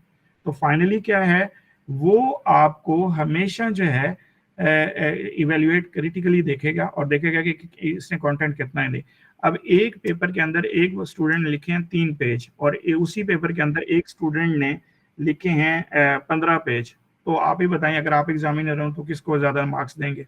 डेफिनेटली 15 पेज वालों को देंगे। अब 15 पेज कैसे लिखे जा सकते हैं अगर हम इसको देखें बगैर पढ़े, तो दैट इज अनदर इश्यूज। अच्छा जी, सबको मेरी आवाज क्लियर है या किसी को कोई वॉइस प्रॉब्लम आ रहा है? अच्छा, जिनकी हमारी तरफ से नेट का इशू नहीं है, हमारी तरफ से अगर प्रॉब्लम होगा तो सबको होगा। अगर किसी एक आध स्टूडेंट को प्रॉब्लम आ रहा है तो वो काइंडली अपना नेट चेक करे, अपनी डिवाइस चेक करे, और इस सेंस में चीज़ें जो हैं वो ज़रा देख लें। अच्छा, तो हम बात कर रहे थे कि किस तरह से कंटेंट को आप वैलिड बना लेते हैं और किस तरह से कंटेंट को मैक्सिमाइज करना चाहते हैं। मैक्सिमाइज करने के लिए एक ही तरीका है कि आपके पास ज़्यादा नॉलेज हो। ज़्यादा नॉलेज का कंसर्न सिर्फ एक ही है कि आप अपनी एक्स्ट्रा रीडिंग को इन हैंड रखें। अब होता क्या है, जब एक बुक एक ही टॉपिक बार बार आप पढ़ते रहेंगे तो आप क्रैमिंग करने जा रहे हैं। और अगर एक ही टॉपिक को आप डिफरेंट सोर्सेज से पढ़ रहे हैं तो आपके पास नॉलेज आ रहा है, आपको ऐसा लग रहा है कि आपके पास नॉलेज नहीं है, लेकिन इनफैक्ट आपके माइंड में वो स्टोरेज हो रहा है। जैसे ही आपका पेपर आएगा तो आपका माइंड वो सारी चीजें जो आपने पढ़ी हैं वो आपको पॉइंट्स की शक्ल में देता चला जाएगा। इसके अलावा जो होता है फैक्ट्स एंड फिगर्स। अच्छा, कुछ क्वेश्चन ऐसे होते हैं जो फैक्चुअल डाटा डिमांड करते हैं आपसे, जैसे इकोनॉमी का है। इकोनॉमी का जब भी कोई क्वेश्चन आप अटेम्प्ट करने की कोशिश करेंगे तो सावधान है, आपको उस पर डाटा चाहिए, इकोनॉमिक फैक्ट्स एंड फिगर चाहिए आपको। डिपेंड्स ऑन द क्वेश्चन कि क्वेश्चन आपसे क्या डिमांड कर रहा है। फॉर एग्जांपल, अगर क्वेश्चन ये आता है कि compare the Pakistan economy with the Indian economy and discuss the reasoning, what are the basic reason about the failure of the Pakistan economy. अब इस सेंस में आप क्या करेंगे, एक तो ये क्वेश्चन कंपैरेटिव है, दूसरा ये है कि आपको दोनों मुल्कों की इकोनॉमी का डाटा पता होना चाहिए, फैक्चुअल डाटा पता होना चाहिए। और अगर आप सिर्फ इसे थ्योरेटिकल फ्रेमवर्क के साथ करना चाह रहे हैं, सिर्फ सिंपल बातें और फैक्चुअल डाटा नहीं है, तो आपको मार्क्स क्यों मिलेंगे? सो ऐसे तमाम क्वेश्चन जिसमें फैक्चुअल डाटा चाहिए, उसको अटेम्प्ट करने वक्त आप लोगों को बहुत ध्यान रखना पड़ता है। आपको पता होना चाहिए कि आपके पास फैक्चुअल डाटा कितना है, आप कितना इसको जस्टिफाइड कर सकते हैं, और अगर नहीं करेंगे तो आपको मार्क्स उसके नहीं मिल सकते। कोटेशन की बम्बार्डमेंट, ये ज़्यादातर ऐसे के पेपर में नज़र आती है, और माशाल्लाह बहुत सारे लोग ऐसे भी हैं जो आपको कहते हैं कि कोटेशन से शुरू कर लें ऐसे। अक्सर फिर करंट अफेयर के पेपर में भी यही कोटेशंस होती हैं। भाई कोटेशन किसकी है? कोटेशन एक जस्टिफिकेशन देती है आपके आर्ग्यूमेंट्स को। पहले आप अपने आर्ग्यूमेंट तो बिल्ड करो, फिर आप कहो कि जो बात मैं कह रहा हूँ ये बात फलां लीडर ने, फलां पॉलिटिकल कंसर्न ने, फलां रिलीजियस पर्सन ने, फलां सोशल लीडर ने, फलां सोसाइटी के अंदर फलां राइटर ने इस तरह से बात की है, तो वो उसकी चाहे कोटेशन हो, चाहे आप उसको उसका रेफरेंस दे रहे हैं, तो वो उसकी जस्टिफिकेशन है, वो उसकी लॉजिक है। हम पेपर जो है ना शुरू ही कोटेशन से कर रहे होते हैं, अच्छा फिर हर पैराग्राफ के अंदर एक और कोटेशन आ जाती है। ये ज्यादातर मैंने पाकिस्तान अफेयर के पेपर्स में देखे हैं, स्टूडेंट्स जो हैं वो कोटेशन टू कोटेशन दे रहे हैं और फिर इन्वर्टेड कॉमास के अंदर दे रहे हैं और पूरा पूरा पैराग्राफ लिख रहे हैं। ये सबसे बड़ी मिस्टेक्स हैं। एक तो पहली बात है कि पूरा पूरा पैराग्राफ का मतलब ये है कि आपने तो इट मीन्स क्लेम किया हुआ है सारा का सारा चीज, और दूसरा कि क्या क्वेश्चंस में लिखा गया है कि with the help of the quotation you have to prove this content, वो तो आपको आपका व्यू पूछ रहे हैं, how you can define, how you can justify, critically evaluate, analyse this questions, analyse this issues, वो तो आपका अपने पॉइंट ऑफ व्यू पूछना है, वो कोटेशन तो नहीं पूछना चाह रहे आपसे। तो लिहाजा जब आप कोटेशन देंगे तो वो एक अच्छा इम्पैक्ट नहीं होता इस पे। अब इस सेंस में साधारण एक स्टूडेंट कंफ्यूज हो जाता है, जब जैसा कि आप मुझे सुन रहे हैं इसी तरह किसी और को आप सुनेंगे, वो कहेगा कोटेशन दें, कोटेशन से ही जो चीजें हैं। तो पहली बात है कि आप रीजनिंग पूछें, what are the reasoning to give the quotation. मैं आपको कह रहा हूँ कोटेशन एक लॉजिकली अप्रोच के तहत आप यूज कर सकते हैं, लेकिन उससे पहले आपको आर्गुमेंट बिल्ड करना होता है। और उसके बाद ये नहीं है कि बम्बार्डमेंट ऑफ कोटेशन, पूरे पेपर में एक आध कोटेशन होती है तो वेल एंड गुड, लेकिन हर क्वेश्चन के अंदर जी 5-5 कोटेशन चल रही हैं, तो इसका मतलब है आपको कंटेंट नहीं आता, आपने कोटेशन याद की हुई है, उसी के सहारे आप पास करना चाह रहे हैं, तो ये चीजें नहीं हो सकती। तो bombardment of facts and figures हैं। अच्छा, जब हम फैक्ट एंड फिगर याद कर लेते हैं तो हम उन फैक्चुअल डाटा को बीच में लाने के लिए ड्रैग कर रहे हैं चीजें। फॉर एग्जांपल जी पाकिस्तान की जीडीपी है, अच्छा फिर एक कुछ फैक्ट्स एंड फिगर याद किए हैं, वही फैक्ट्स एंड फिगर पूरे पेपर में चल रहे हैं और वो रेपिटेशन है, पूछा गया नहीं पूछा गया, जगह बनती है नहीं जानती, हमने जाके अगले के सर पे मार देने के ये हमें मालूम है। और ये जो एग्जामिनर है बेटे वो बर्ड्स आई व्यू से पहले ही देख लेता है कि जी आपने क्या क्या कुछ किया हुआ है, और वो फिर आप उसको कभी भी डॉज नहीं दे सकते। फॉर एग्जांपल एक एग्जामिनर आपके 20,000 पेपर या 10,000 या 15,000 पेपर चेक कर रहा है, आप सोच सकते हैं कि उसने एक क्वेश्चन 10,000 दफा देखा है, तो आप उसको कितना डॉज दे सकते हैं। फॉर एग्जाम्पल कुछ स्टूडेंट ऐसे भी करते हैं कि पहला क्वेश्चन बहुत अच्छा लिख दिया, दूसरा अच्छा लिख दिया, तीसरा क्वेश्चन के अंदर आपने हेडिंग बना ली लेकिन कंटेंट टोटली इररेलेवेंट लिख दिया, और समझ आ गया ये जो एग्जामिनर है वो पास कर देगा या देख के जो है वो मार्क्स लगा देगा। तो वो सारा बैड इम्पैक्ट आप छोड़ते हैं एग्जामिनर के ऊपर, और उससे अगला क्वेश्चन, उस क्वेश्चन से जो अगला क्वेश्चन जो आपका ठीक भी होता है वो भी आपको ड्यू मार्क्स या रिवार्ड नहीं देता। जंपिंग इन कंटेंट मैंने आपको बता दिया वो कैसे है। पैराग्राफ राइटिंग प्रॉब्लम है कैसे, आप हमेशा पैराग्राफ का एक असूल होता है कि एक पॉइंट के ऊपर एक पैराग्राफ चलता है, एक पॉइंट आपने दिया उसके ऊपर एक ही पैराग्राफ आप लिखेंगे। एक पैराग्राफ के अंदर जो राइटिंग प्रैक्टिस नहीं जानते या जिन्होंने नहीं लिखा या जिनको गाइडलाइन प्रॉपरली नहीं मिलती, वो एक पैराग्राफ में 2-2, 3-3 पॉइंट्स दे देते हैं और फिर उनका आपस में कोई कोहेरेंट नहीं है, कोहेरेंस नहीं होता। तो याद रखिए, आपने Pakistan affair, current affair, US history और इवन जितने भी सोशल साइंसेज के पेपर हैं उनके अंदर एक क्वेश्चन के अंदर मैक्सिमम 35 to 40 मिनट्स हैं आपके पास, आप 5 से 6 पॉइंट ही वैलिड पॉइंट ही जस्टिफाइड कर सकते हैं। तो ज़्यादा से ज़्यादा अगर आपकी राइटिंग स्पीड ज़्यादा अच्छी है और आपने किया है तो 7 से 8 कर लेंगे आप, तो इतने ही वैलिड पॉइंट्स आप बना के आप उतने टाइम में अपने आप को जस्टिफाइड कर लेते हैं। लेकिन प्रॉब्लम उस वक्त है जब एक पैराग्राफ के अंदर आप सारे पॉइंट दे देते हैं और अगले पैराग्राफ के लिए आपके पास कोई पॉइंट ही नहीं होता एक्सप्लेन करने के लिए। तो इसकी प्रैक्टिस करें आप, एक पॉइंट के ऊपर एक पैराग्राफ, चाहे एक पॉइंट 2 लाइनों का ही क्यों ना हो, शुरू में आपकी 2 लाइनें बनेंगी, 3 लाइनें बनेंगी और बाद में वो आपका पैराग्राफ एक्सटेंड होता चला जाएगा। आपके पास जैसे जैसे नॉलेज आएगा आपको पता चलेगा अच्छा पॉइंट को आपने जस्टिफाइड कैसे करना है, एक्सप्लेन कैसे करना है, तो डेफिनेटली वो पैराग्राफ की लेंथ बढ़ती चली जाएगी। लेकिन स्टार्ट विद दिस अप्रोच के एक पॉइंट एक पैराग्राफ, इसके ज्यादा आगे नहीं जाना। अच्छा, उसके बाद अगर हम बात करें तो पिछला पॉइंट को अगले पॉइंट यानी पिछले पैराग्राफ को अगले पैराग्राफ के साथ रिलेट करना है, लीडिंग पर्सपेक्टिव से लेके चलना है। और एकदम बम्बार्डमेंट एक ही पैराग्राफ के अंदर सारे पॉइंट्स की नहीं। और ज़्यादातर ये गलती कौन करता है? ऐसे के अंदर आप कर रहे होते हैं, और ऐसे के अंदर जब आप गलती करते हैं तो आपका ऐसे एक्सपेंड ही नहीं हो पाता। वजह क्या होती है कि आप एक ही पैराग्राफ में सारा कुछ लिख दिया है और अगले पैराग्राफ में लिखने को है ही कुछ नहीं है, तो आप कहते हैं कि जब लिखा ही नहीं जा रहा। तो इसके लिए मैंने आपको ये बताया कि एक पॉइंट पकड़ें, उसके ऊपर जितना आप सोच सकते हैं उसको रिलेट करें लॉजिक के साथ, उसके ऊपर पहले आर्गुमेंट बनाएं, फिर उसके साथ जो है वो उसकी लॉजिक बताएं, फिर उसके बाद उसके एग्जांपल्स दें, फिर उसका कंक्लूजनरी रिमार्क्स दें उसी पैराग्राफ के अंदर, तो आपका पैराग्राफ ऑटोमेटिकली हाफ पेज से बड़ा हो जाएगा। अब पाकिस्तान अफेयर करंट अफेयर्स के पेपर में जो सबसे बड़ा मसला आ रहा होता है स्टूडेंट का, वो होता है बैकग्राउंड इंट्रोडक्शन। ये लिखना हमें बहुत एक अजीब सा कल्चर है। पिछले जब इवन हम सीएसएस कर रहे होते थे, जब हम पढ़ रहे होते थे, तो उस वक्त हम भी यही काम करते होते थे। आज का स्टूडेंट भी यही काम कर रहा है, और अनफॉर्चुनेटली हमारे जो मेंटोर हैं वो हमें यही सिखा रहे होते हैं कि सबसे पहला जो पैराग्राफ है वो तो बैकग्राउंड का होता है, वो तो इंट्रोडक्शन का होता है। याद रखिएगा, पैराग्राफ बैकग्राउंड और इंट्रोडक्शन से आपका क्वेश्चन जस्टिफाइड नहीं होता। आपसे जो पूछा गया है, जो अच्छा स्टूडेंट है पढ़ने वाला, वो अपना टाइम वेस्ट नहीं करता बैकग्राउंड और इंट्रोडक्शन पे। उससे जो पूछा गया होता है वहीं से वो स्टार्ट कर लेता है। फॉर एग्जाम्पल, ये इन सारी चीजें जो मैं अभी बता रहा हूँ ना, इस सारी चीजों की एक्सरसाइज हम करने वाले हैं अभी 15-20 मिनट के बाद।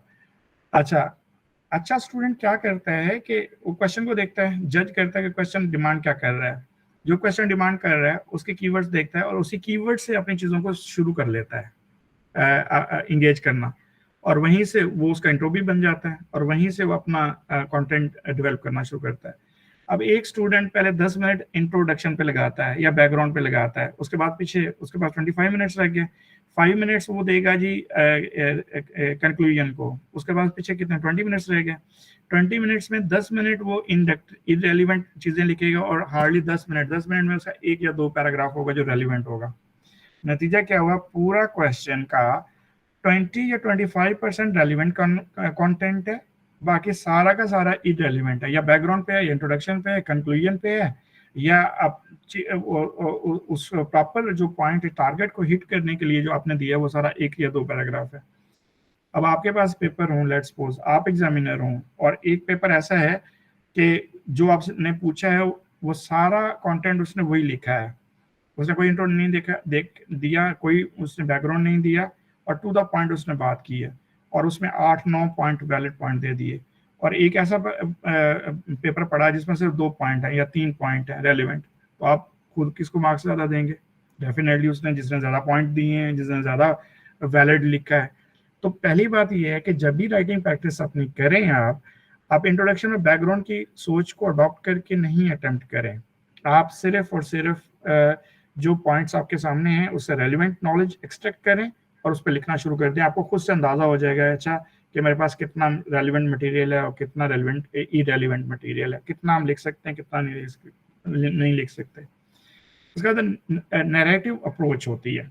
अच्छा, क्वेश्चंस जो हैं हमारे पास, जैसे ऐसे के अंदर 12-13 टाइप्स के ऐसे हैं, और हम एक ही तरह के ऐसे को शायद लिखते चले जाते हैं। इसी तरह सोशल साइंस के अंदर 6 से 7 टाइप के क्वेश्चन हैं। डिस्क्रिप्टिव हैं, नरेटिव हैं, एक्सप्लेनेटरी हैं, फैक्चुअल हैं, आर्गुमेंटेटिव हैं। अब स्टूडेंट इन सारे क्वेश्चन की नेचर को नहीं समझ रहा, और ना ही जो हमारे मेंटोर हैं माशाल्लाह वो उनको समझा रहे हैं कि यार ये किस किस नेचर के हैं। फॉर एग्जांपल, हम जब अपने स्टूडेंट्स को स्मार्ट क्लास के अंदर एक्सरसाइज करवा लेते हैं, तो उनको 7 से 8 एक ही टॉपिक के ऊपर 7 से 8 क्वेश्चन दे रहे होते हैं, और वो तमाम इन टाइप्स के होते हैं। फिर हम ये देख रहे थे कि क्वेश्चन स्टूडेंट किस टाइप के क्वेश्चन को जाता है। जिस स्टूडेंट ने बहुत अच्छा पढ़ा होता है वो यकीनन आर्गुमेंटेटिव क्वेश्चन को अटेम्प्ट करता है, आर्गुमेंट्स डेवलप करता है, एक्सप्लेन करता है, मैक्सिमम मार्क्स ले लेता है। नरेटिव और डिस्क्रिप्टिव क्वेश्चंस की तरफ वो स्टूडेंट जाता है जिसने एक या दो रिसर्च पेपर पढ़ा होता है या लिमिटेड नॉलेज होता है, उसने उसी को ही रिलेट करना होता है। और फैक्चुअल के जो क्वेश्चन होता है, जो फैक्ट्स एंड फिगर्स रिक्वायर्ड होती हैं, वहाँ पे बहुत कम स्टूडेंट्स जाते हैं। व्हाट इज द रीजनिंग भी है? बिकॉज फैक्चुअल डाटा देना पड़ता है और वो समझते हैं कि हमारे पास रेलिवेंट नॉलेज नहीं है। आपका जो पाकिस्तान अफेयर, करंट अफेयर या सोशल साइंस के जितने भी सब्जेक्ट हैं वो इसी नेचर के क्वेश्चंस आपको दे रहे होते हैं, और ड्यू टू दिस रीजन कुछ क्वेश्चन आपके बहुत अच्छे हो जाते हैं, आप कहते हैं यार वो क्वेश्चन तो मैंने बहुत अच्छा कर लिया। कुछ क्वेश्चन आपके बहुत जो है वो बुरे हो जाते हैं, और उसकी रीजन क्या होता है कि आपको पता लग रहा होता है कि क्वेश्चन डिमांड क्या है और आप क्या करने जा रहे हैं और आपने क्या लिखा है और क्या नहीं लिखा। सो आप खुद भी तो सेल्फ जज कर रहे होते हैं ना अपने आप को। अच्छा, तो पहली बात है कि नेचर ऑफ क्वेश्चन को जाने और उसके मुताबिक जो है आप कंटेंट अपना डेवलप करें, तो आपको डेफिनेटली मार्क्स मिलेंगे। और अगर आपने विदाउट नेचर जो है knowing nature of the question आप सिर्फ एक ही अप्रोच अडॉप्ट करें, जो आता है बस वही लिखना है, तो डेफिनेटली आपको मार्क्स नहीं मिलेंगे। डॉजिंग स्टाइल, ये पिछले 3-4 साल में एक ऐसी अप्रोच बनी है, आप आई डोंट नो दैट कि कौन ये अप्रोच देता है। उसमें जी मार्जिन लाइंस ड्रॉ करो जी आप, अच्छा जी मार्जिन लाइन ड्रॉ करने के बाद हर पैराग्राफ के दरमियान 2-2 3-3 लाइनें छोड़ो, एक एक लाइन छोड़ के लिखो, पेपर के एंड पे जो है वो आधा पेज छोड़ दो। ये डॉजिंग स्टाइल है अपने कंटेंट को लंबा करने के लिए। जो एग्जामिनर होता है उसको बेवकूफ़ बनाने के लिए। आप और आपको क्या लगता है कि आपका एग्जामिनर जो है वो बेवकूफ़ इंसान होता है कि जो अगर हम अगर उसे डॉज दे जाएं तो डॉज खा जाएगा? वो पता क्या करते हैं, फिर एग्जामिनर बैठ के चेक करता है, अच्छा तो बेटे ये है, देखते हैं तुम्हें कितना तुमने लिखा है इसको। तो everyone is you know that about के स्टूडेंट जो है वो डॉजिंग पोजीशन पे खड़ा है। आपको कोई मार्जिन लाइन ड्रॉ करने की जरूरत नहीं है। ऑलरेडी जैसा एग्जामिनेशन हॉल में आपको कॉपी मिल रही होती है ना, एज इट इज आप उसे एक्सेप्ट करें। और एग्जामिनर को पता है कि ये आप घर से नहीं लाते, ठीक है। उसको खूबसूरत बनाना है ना, तो कंटेंट अपना वैलिड कंटेंट जो है वो दें उस पे। फूल बूटे और ये मार्जिन लाइंस और ये हाइलाइटर और ये चीजें जो जस्ट वेस्टेज ऑफ टाइम है, ठीक है। आपके एग्जामिनर ने हार्डली आपके पेपर को 2 मिनट देने हैं, और उसने उसी 2 मिनट के अंदर आपको जज करके रख लेना है कि यार ये कैसा पेपर है और किस तरह से है। वाई? बिकॉज उसने सिर्फ ये देखनी है कि पेपर क्वेश्चन कौन से आपने चूज किए हैं। दूसरा उसने ये देखना है कि क्वेश्चन को वैलिड बनाने के लिए पॉइंट कौन सा दिया है। तीसरा उसने कंटेंट देखना है कि आप जो बात करना चाहते हैं वो कन्वे कर रहे हैं कि नहीं कर रहे। बाकी कोई पुल बूटा, कोई आपका ये मार्कर, कोई हाशिया, कोई मार्जिन लाइन और ये सारी चीजें कोई नहीं देख रहा होता। और ये जो साहब लोग आप लोगों को देख रहे होते हैं पेपर प्रेजेंट कर रहे होते हैं, एक पेपर था मुझे याद नहीं है, आज से मैं 2-3 हफ्ते पहले मैंने एक फेसबुक पेज पे देखा था। सारा कंटेंट उसका गलत है माशाल्लाह, और बड़े फखरी अंदाज पे उन्होंने वो लिखा हुआ था, और नीचे बहुत सारे कमेंट्स थे स्टूडेंट्स के भी। और अब साजिर है, हम अगर इसको ऐसे तो नहीं ठीक कर सकते। किसी को देंगे तो वो यही होगा कि अच्छा पता नहीं जेलसी फैक्टर है कि बाकी लोगों को ये एक्सेप्ट नहीं कर रहे। लेकिन बस एक ही अपील होती है कि भाई कि ये सारी चीज़ें जो है ना, इनको जब आप देखते हैं और इनको अडॉप्ट करने की कोशिश करते हैं, तो कम से कम आप जहाँ आप पढ़ रहे हैं, जिस टीचर से आप पढ़ रहे हैं, उसको एक दफ़ा चेक करवा दें कि वो आपका टीचर आपको डेफिनेटली गलत नहीं बताएगा, अपने नॉलेज के मुताबिक आपको वो सही बताएगा। तो ये डॉजिंग स्टाइल जो है ना, ये कभी अडॉप्ट ना करें। आपको क्वेश्चन आता है, क्वेश्चन करें, और जो भी आपका राइटिंग स्टाइल है, वो राइटिंग स्टाइल आपने हमेशा इंप्रूव कब करना है, ड्यूरिंग द प्रैक्टिस। और वो आपका टीचर बाउंड है आपके राइटिंग स्टाइल को ठीक करवाने में। राइटिंग स्टाइल का मतलब बार बार मैं कंटेंट ले रहा हूँ, राइटिंग स्टाइल का मतलब हैंड राइटिंग नहीं है। राइटिंग स्टाइल का मतलब जो है वो राइटिंग आपकी नहीं है। राइटिंग मतलब अच्छी राइटिंग या बुरी राइटिंग, वो राइटिंग अब तो बन चुकी है जो भी है। कंटेंट वैलिड कितना है, उसको आप जस्टिफाइड कितना कर रहे हो, this is a major point जो कि आपको करना है। उसके बाद भी एक अप्रोच आ रही है मैप्स की। That's a very interesting. ये जो चार्ट और मैप का जो एक होता है ना कि ये चार्ट और मैप बनाएंगे तो ज्यादा मार्क्स आएंगे फ्राई। आपका जो चार्ट और मैप, पहले तो बात है कि अगर चलें आप बनाएं, उसको मना तो कोई नहीं कर रहा आपको, लेकिन उनकी प्रैक्टिस आपने कितनी की हुई है। अब एक मैप आपने बनाया है, हम एक दफ़ा फेसबुक पे मैंने रीडिंग्स दी और रीडिंग में पाकिस्तान का मैप दिया, और उसमें कश्मीर जो है, जो हमारा ऑफिशियल मैप है, उसके अंदर हम पूरे कश्मीर को क्लेम करते हैं। तो उस मैप के अंदर जो है ना कश्मीर जितना हमारे पास था वो शो किया, और जितना इंडिया के पास था वो शो हुआ। नीचे बकायदा लोगों ने कमेंट्स देखने के जी हम पाकिस्तान का मैप आपने सही नहीं किया बनाया और कश्मीर इंडिया को दिया हुआ है। इवन ये कॉमन अप्रोच है कि हम इतना भी अफोर्ड नहीं करते कि कि हम अपना मैप को इस हद तक गलत करें। और याद रखें, आप सीएसएस के एग्जाम में बैठे हैं, पीएमएस के एग्जाम में बैठे हैं, और आप जिस तरह का मैप बना रहे हैं उसमें तो कश्मीर के आप तो पंजाब भी इंडिया को दे देते हैं। ठीक है, तो ऐसी सूरत में वो मैप कैसे एक्सेप्टेबल होगा? तो एग्जामिनर के पास दो पॉइंट ऑफ व्यू आते हैं। या तो इसके पास कंटेंट नहीं है, तो इसने बस मैप बनाने पे अपना टाइम कंज्यूम किया हुआ है, या फिर ये है कि ये मिसगाइडेड है और इसने समझा नहीं है कि पेपर डिमांड क्या है। तो लिहाजा आपके 90% मैप और चार्ट गलत होते हैं। तो लिहाजा गलत बनाने की बजाय आप उन्हीं चार्ट और मैप को एक्सप्लेन करो in the form of the writing paragraph. आप एक पैराग्राफ ज्यादा कर लो, 2 पॉइंट ज्यादा कर लो, उसके आपको मार्क्स ज्यादा मिलेंगे, बजाय इसके कि आप सिर्फ और सिर्फ मैप और चार्ट के ऊपर जो है वो अपना फोकस रखें। तो पहली बात ध्यान में रखें, मैप और चार्ट ये इतने हेल्पफुल नहीं होते हैं। हाँ, अगर आप स्टैट का पेपर कर रहे हैं, इकोनॉमिक्स का पेपर कर रहे हैं, वहां पे आपको बकायदा बताया गया होता है क्वेश्चंस के अंदर कि आपको चार्ट के जरिए, फ्लो चार्ट के जरिए अपना क्वेश्चन या कंटेंट जस्टिफाइड करना है, जबकि इन पेपर्स की तो नेचर ही नहीं होती।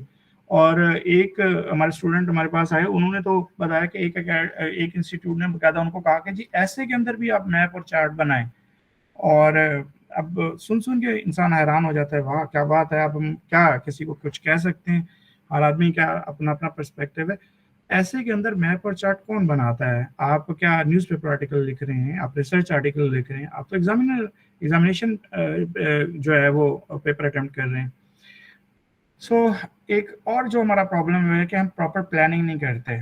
अच्छा, पढ़ते बहुत ज़्यादा हैं, इवन एग्जामिनेशन सेंटर के अंदर जाने से पहले भी हमारे हाथ में नोट्स और किताबें हैं, लेकिन एग्जाम के अंदर हमने परफॉर्म कैसे करना है उसकी प्रॉपर प्लानिंग नहीं है हमारे पास। कि जैसे पेपर आएगा, अब मैं इसकी एग्जांपल देता हूँ आपको। आपने 4 क्वेश्चन करने हैं, पहला क्वेश्चन आपका चला गया 1 घंटा 15 मिनट पे, दूसरा क्वेश्चन चला गया आपका 50 मिनट पे, अब तीसरा चौथा क्वेश्चन पे आपके पास कितना टाइम बचेगा? पहले क्वेश्चन में लेट्स सपोज आपने 20 में से 18 नंबर ले लिए, दूसरे क्वेश्चन में 20 में से 16 नंबर ले लिए। अब पहले क्वेश्चन आपने एग्जामिनर को शो करवाया 12 पेज का, दूसरा क्वेश्चन आपने एग्जामिनर को शो करवाया 8 पेज का, और तीसरा क्वेश्चन आपने एग्जामिनर को शो करवाया 1.5 पेज का। अब बाहर आके हम बात कर रहे हैं, यार टाइम ही नहीं बचा था, तो मैंने जल्दी जल्दी तीसरा क्वेश्चन भी कर लिया, चौथा भी कर लिया, फलां भी कर दिया, मैंने सारे दे दिए। तो एग्जामिनर के पास फिर इतना टाइम होगा कि आपको ये सारी बातें इमेजिनरी करके ये सोच ले कि भाई इसको तीसरा चौथा भी आता होगा? एग्जामिनर ने सिर्फ उसी के मार्क्स देने हैं जो आपने पेपर पे लिखा है। तो एग्जामिनर आपको पहले 18 दे रहा है, दूसरे 16 दे रहा है, और वो 12 जो है या 10 पेज के मार्क्स दे रहा है। 1.5 पेज के मार्क्स कितने बनेंगे? अगर वैलिड पॉइंट है तो वैलिड पॉइंट 2-2, 3-3 मैक्सिमम। अब इनको आप ऐड करें तो आपके तो पासिंग मार्क्स ही नहीं बनते। तो लिहाजा इससे अच्छा नहीं है कि आप को पता है कि 40 मिनट में या 35 मिनट में भाई मैं 5 पेज लिख सकता हूँ, जैसे 35 मिनट्स आपके पूरे होते हैं आप वहीं पे स्टॉप कर दें अपनी राइटिंग और अगले क्वेश्चन पे चले जाएं। वो चारों क्वेश्चन बैलेंस है, चारों क्वेश्चन एक जैसा कंटेंट रखते हैं, चारों क्वेश्चन के एक जैसे मार्क्स हैं। अगर एग्जामिनर ने आपको चारों क्वेश्चन में 10-10, 12-12 नंबर दिए हैं तो कितने बन गए? 48 मार्क्स बन गए आपके उस पेपर में। और 10 से 15 मार्क्स आप ले लेते हैं लेट्स सपोज ऑब्जेक्टिव में, ऑटोमेटिकली आपका पेपर 60 के करीब करीब पहुंच जाता है। This is called the balance paper. अब इसके बाद बैलेंस क्वेश्चन भी आता है, उसकी हम बात आगे चल के करेंगे। सो बैलेंस पेपर करना बहुत ज़रूरी है और इसकी प्रैक्टिस करना उतनी ही ज़रूरी होती है। हम अपने स्टूडेंट्स को हमेशा ये कहते हैं कि इवन जैसे अभी पीएमएस आया हुआ है पंजाब का और उसकी डेट भी आई हुई है, तो उस सेंस में जो हमारे स्टूडेंट हैं हम उनको ये कह रहे हैं भाई डेली 3 घंटे लिखो। अब भूल जाओ कि आपका क्या सिलेबस रहता है क्या नहीं रहता है। जो सिलेबस रहता है उसके बाद आपके पास पूरा टाइम टेबल होना चाहिए डिसिप्लिन वे से, और रात को सोने से पहले 3 घंटे का पूरा पेपर अटेम्प्ट करके रखो और अगले दिन फिर पेपर अटेम्प्ट करो, सो दैट एक तो आप फ्लो में आओगे एग्जाम से पहले, दूसरा आपको पता होगा यार 3 घंटे के अंदर मैं पेपर बैलेंस कैसे कर सकता हूँ, मेरी क्या डेफिशिएंसी है, उसको आप रिपीट नहीं करोगे। तो ये चीज़ें बहुत ज़रूरी होती हैं अपने एग्जाम की प्रॉपर प्लानिंग के लिए। तो इम्बैलेंस क्वेश्चन क्या होता है? फॉर एग्जांपल एक कॉम्प्लिकेटेड क्वेश्चन आ गया। कॉम्प्लिकेटेड और कॉम्प्लेक्स क्वेश्चन क्या होता है कि एक क्वेश्चन के 2 पार्ट बन रहे हैं। फॉर एग्जांपल एक क्वेश्चन है discuss the role of international politics in South Asia, एक पार्ट, और इसी क्वेश्चन का दूसरा पार्ट ये है how you can evaluate the future concern of India and Pakistan with the perspective of the rivalry on the base of the Pakistan and Indian interest. अब ये उसी क्वेश्चन का दूसरा पार्ट आ गया। अब आपने इन दोनों पार्ट्स को जस्टिफाइड करना है। अब मोस्टली स्टूडेंट क्या करेंगे, पहले पार्ट पे ज्यादा टाइम लगा लेंगे, दूसरे पार्ट को एक पैराग्राफ दे देंगे, या दूसरे पार्ट को पहले से स्टार्ट कर लेंगे और पहले पार्ट को इग्नोर कर देंगे या एक दो पैराग्राफ कर देंगे। 20 नंबर का क्वेश्चन है तो एग्जामिनर 10-10 दोनों को दे रहा है। आपने जिसको इग्नोर किया एग्जामिनर उतने ही आपके मार्क्स इग्नोर कर देगा। सो इम्बैलेंस क्वेश्चन जो है उसको आपने कभी भी ऑन नहीं करना। एक तो अगर आपको लग रहा है कि एक क्वेश्चन के अंदर डिफरेंट डायमेंशंस उसने पूछ ली हैं और आप हर डायमेंशन को जस्टिफाई नहीं कर सकते तो उस क्वेश्चन को मत अटेम्प्ट कीजिएगा। अच्छा, इस सेंस में अदरवाइज आप इम्बैलेंस क्वेश्चन में चले जाएंगे। एक्सचेंज ऑफ मार्कर्स हैं और हाईलाइट करना, ये ज़्यादातर female student, sorry to all of you जो हमारी फीमेल पार्टिसिपेंट्स आज हमें सुन रही हैं, उनको ज़्यादा प्रॉब्लम होता है कि वो डिफरेंट कलर के मार्कर यूज़ कर रहे हैं, हाईलाइट कर रहे हैं, और ये मोस्टली एकेडमी कल्चर सिखाता भी है, आप एक दूसरे से भी सीख रहे होते हैं कि आप सिर्फ देख रहे हैं कि जब किसी भी स्टूडेंट का पेपर आप देखते हैं ना तो आप उसकी प्रेजेंटेशन देख रहे हैं, लिखा हुआ कैसे है, नज़र कैसे आता है, अच्छा लग रहा है, बुरा लग रहा है, आप उसका जस्टिफाइड नहीं कर रहे कंटेंट। तो लिहाजा जब कंटेंट आपको नहीं पड़ा कि कंटेंट कैसा है तो आप कैसे उसको कह सकते हैं कि अच्छा है या बुरा है। एग्जामिनर इन सारी चीज़ों से ऊपर खड़ा है, उसको कोई ज़रूरत नहीं है आप मार्कर्स की और इनकी चीज़ों की। उसने तो एक दो आपका पैसेज पढ़ना है, उससे पता चल जाएगा आपकी ग्रामर कैसी है। उसने पॉइंट्स देखने हैं, आपने वाले पॉइंट लिखे हैं, ठीक है, नहीं लिखे तो अब जो लोग आपको ये बता रहे होते हैं कि हमने फलां मार्कर यूज़ किया, फलां मार्कर यूज़ किया, फलां किया, कभी आप उनसे ये भी पूछें कि भाई डीएमसी जब आए तो आपने उन पेपरों में इतने मार्कर यूज़ किए थे, उनके मार्क्स क्या बने, तो वो शायद आपको बता पाएं। तो पहली बात, ये जो आप डिफरेंट मार्कर्स यूज कर रहे होते हो, हाइलाइटर यूज कर रहे होते हो और पिन पॉइंट कर रहे हो, तो इस पर आप अपना टाइम वेस्ट कर रहे हो। बजाय इसके सिर्फ दो काम कीजिएगा, अच्छा कंटेंट और हेडिंग बनाएं, सो दैट एग्जामिनर को आप जब हेडिंग बना के देते हैं तो उसका काम आसान हो जाता है, वो उतना ही जल्दी क्विक आपके बारे में फैसला कर लेता है। जितना आप एग्जामिनर को इरिटेट करेंगे कि वो मजबूर करेंगे वो आपका पढ़े पढ़े सो दैट वो ये देखे कि आपने क्या लिखा है, उतनी आपकी मिस्टेक्स ज़्यादा निकलती चली जाएंगी और उतने ही आपके मार्क्स कम आएंगे। तो बड़ी सिंपल है, अब मैं आपको आसान आसान अल्फाज में चीज़ें समझा रहा हूँ तो आप मेरी बातें सुन रहे हैं, और अगर मैं मुश्किल अल्फाज यूज़ करके आप लोगों को एक कॉम्प्लिकेटेड पर्सपेक्टिव से चीज़ों में बताना शुरू कर दूंगे, आप 10 मिनट बाद मुझे लेफ्ट करना शुरू कर देंगे। वाई? बिकॉज आपको मेरी बात समझ ही नहीं आ रही होगी। सेम एग्जामिनर के साथ भी यही हो रहा होता है। एग्जामिनर को अगर आपकी बात समझ आ रही है वो आपको मार्क्स देता जा रहा है, एग्जामिनर को आपकी बात समझ नहीं आ रही है वो मार्क्स नहीं देगा। तो अभी तक की जितनी भी गुफ्तगू हमने की है, इन सारी गुफ्तगू की बेस पे अगर हम कंक्लूड करें अभी तक की बात को, क्योंकि आगे चल के हमने इससे ज़्यादा चीज़ें जो है वो रिलेट करनी है। दोस्तों साहब, आप अपना वीडियो जो है वो ऑफ कर दें काइंडली, कैमरा ऑफ कर दें आप।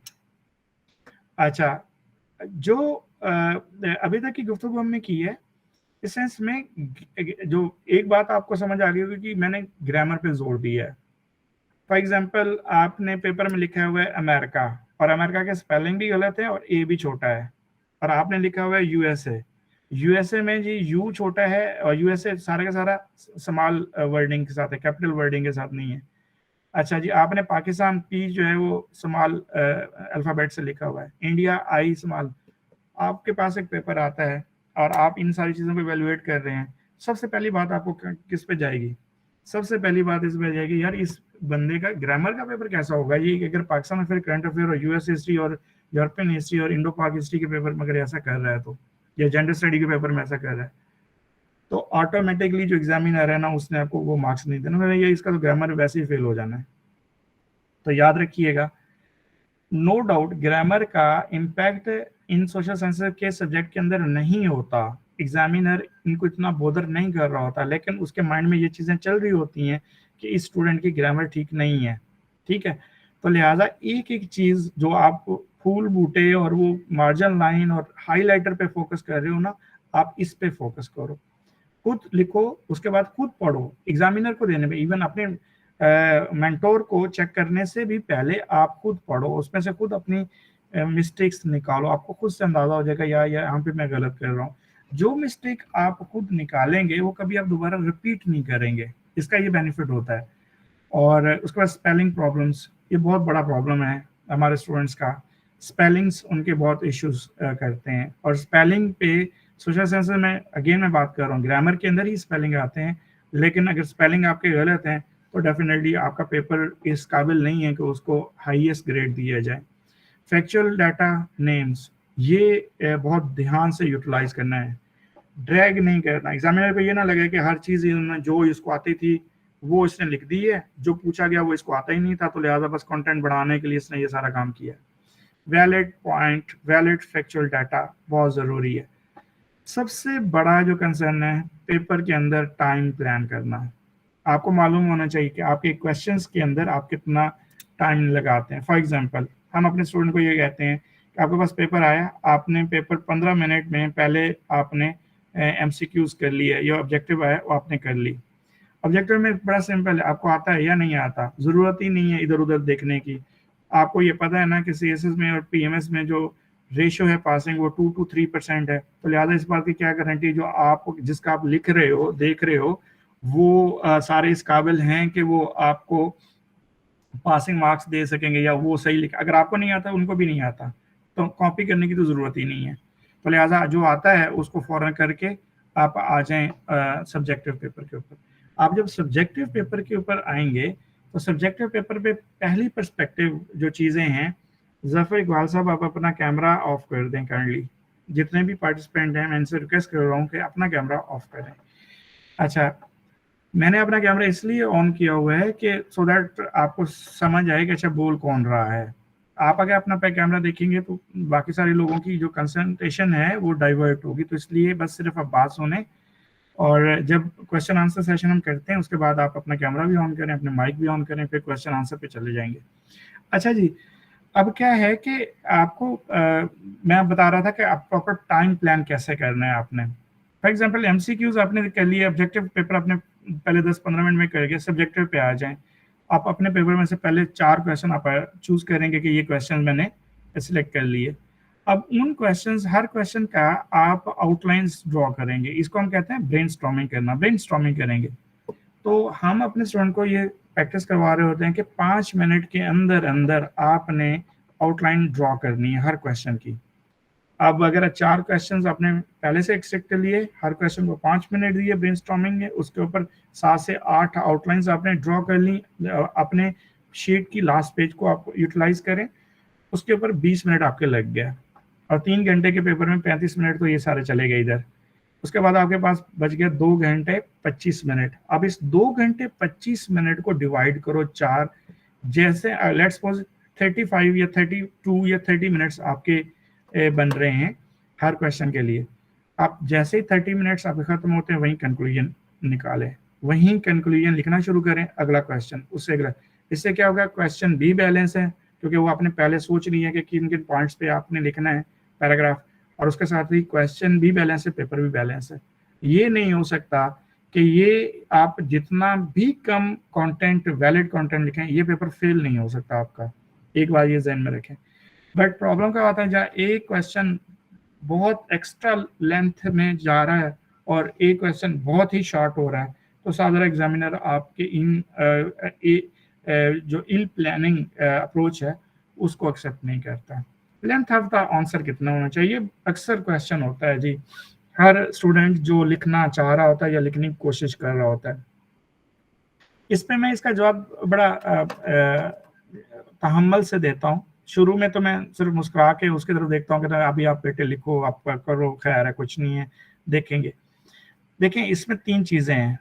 पहला कंसर्न ये है कि आपको उस क्वेश्चन के बारे में कितना नॉलेज है, कितना कंटेंट आ रहा है। दूसरा ये है कि आपके पास टाइम कितना अवेलेबल है उस क्वेश्चन को करने के लिए।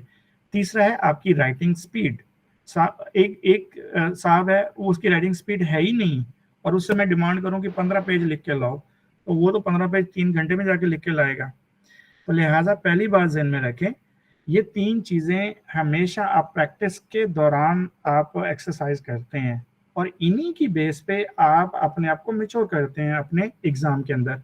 और अगर एक बंदा पहले दिन लिख ही एग्जाम के अंदर रहा है तो उसको हम क्या कह सकते हैं, उसको तो शाबाशी दे सकते हैं कि ना, वेल एंड गुड। अब यहाँ पे आपने क्या करना है कि आप अपने ड्यूरिंग द प्रैक्टिस आप पहले दिन से ही इन 3 चीज़ों को मद्देनजर रखें और आप टाइम लगा लें। पहले दिन तो जो आप कंसर्न करेंगे वो टाइम के अगेंस्ट ही जाएंगे। उसकी रीज़न ये है कि अभी आपने बहुत सोचना है, सोच सोच के लिखना है, आपकी राइटिंग स्पीड भी उतनी नहीं होगी। कम से कम आप 1 महीना 1.5 महीने के बाद आप टाइम को इन करें, फिर आप देखेंगे जी 40 मिनट के अंदर आपका किससे कितना लिखा जाता है। You will be very clear about it कि आपके 40 मिनट के अंदर आप कितना पेज लिख सकते हैं, आपको मालूम होगा खुद ही। मैं 5 पेज लिख सकता हूँ, 6। और क्या करें, अब मेरे मुताबिक हम जो हमारे अच्छे स्टूडेंट्स होते हैं, इस दफ़ा हमारा जो सीएसएस का रिजल्ट आएगा उसमें जो हमारे पास होंगे स्टूडेंट, उनका इंटरव्यू हम अपने यूट्यूब पे शाये करेंगे। उसमें सबसे पहला क्वेश्चन ही हमारे यही होंगे उनसे कि भाई आप बताएं ज़रा पेपर अटेम्प्ट आप करते कैसे थे और किस तरह से के। हमने इस दफ़ा अपने 2 स्टूडेंट जो बहुत अच्छे थे, जिनका मैं मालूम था कि ये हो जाएंगे, और उनको मैंने पहले टारगेट दिया था कि एक क्वेश्चन जो है वो आपने 12 से 15 पेपर पे लेके जाना है। मुझे 3 घंटे के पेपर में आपसे 50 से 60 पेज चाहिए। और अगर मैं अभी आपको कहूँ कि जी आप 3 घंटे में 60 पेज लिख के लिखें, तो आप फौरन मेरी तरफ देखेंगे क्या बात हो रही है जी, 60 पेज कौन लिखता है 3 में। सेम उसी तरह सब स्टूडेंट के रिएक्शन सेम होते हैं। तो वो स्टूडेंट बहुत मेरे ख्याल में अगर हमारे पुराने स्टूडेंट हैं तो उनको जानते भी होंगे, तो वो पहले थोड़ा सा रिएक्ट कर रहे थे। बाद में मैंने कहा आप करें, नहीं होगा तो कोई बात नहीं, लेकिन आप करें तो सही। एंड फाइनली 3 दिन के बाद he was writing about 45 to 52 page within the 3 hours. Why? Because वो उसका टारगेट उसके माइंड में था, उसने अचीव करना था, राइटिंग प्रैक्टिस उसकी थी, एक्स्ट्रा रीडिंग थी, तो लिहाजा वो उस पर करता चला गया। और उसका अभी उसका हुआ है इंटरव्यू, तो जब वो एग्जाम दे के आया था तो मुझे कह रहा है कि सर मेरा एवरेज हर पेपर में 48 से 53 पेज रहे हैं। अब ये था कि 60 पेज का मैंने टारगेट दिया तो 50 पेज तक वो आ गया। ठीक है, आप भी ये अपने आप को टारगेट देके देखें, आप इंप्रूव कर जाएंगे। आप अपने माइंड में जो टारगेट रखेंगे उसके ऊपर मेहनत करेंगे, आप अचीव कर जाएंगे। लेकिन अगर आप इन सारी चीजों को लोगों को देख देख के देखते रहेंगे कि अच्छा वो क्या कर रहा है, वो क्या कर रहा है, उसको देखेंगे, लोग कामयाब नहीं हुए तो आप भी कामयाब नहीं होंगे। आप अपनी बात करें, लोगों की बात नहीं करें। लोग आपको क्या देखते हैं, क्या देखते हैं, ये सारी चीजें ना बुलशिट में चली जाती हैं। तो लिहाजा आपसे ये गुजारिश है कि आप कंपैरिजन में नहीं जाएं, अपने आप को टारगेट दें और फिर उसको अचीव करने की कोशिश करें। आप 100% तो अचीव नहीं कर पाएंगे, डेफिनेटली 80-90% जरूर कर जाएंगे। सो अब आपका जो ये क्वेश्चन मैं रेज कर रहा हूँ अपनी तरफ से कि कितना मटेरियल होना चाहिए। भाई अगर आपकी राइटिंग स्पीड अच्छी है और आपके पास 35 मिनट्स बैलेंस करने को हैं और आपकी रीडिंग भी बहुत अच्छी है, कंटेंट आपके पास अच्छा है, तो एवरेज जो है 8 से 10 पेज हर क्वेश्चन को आप दें। और ये आपके लिए बहुत ज़रूरी है।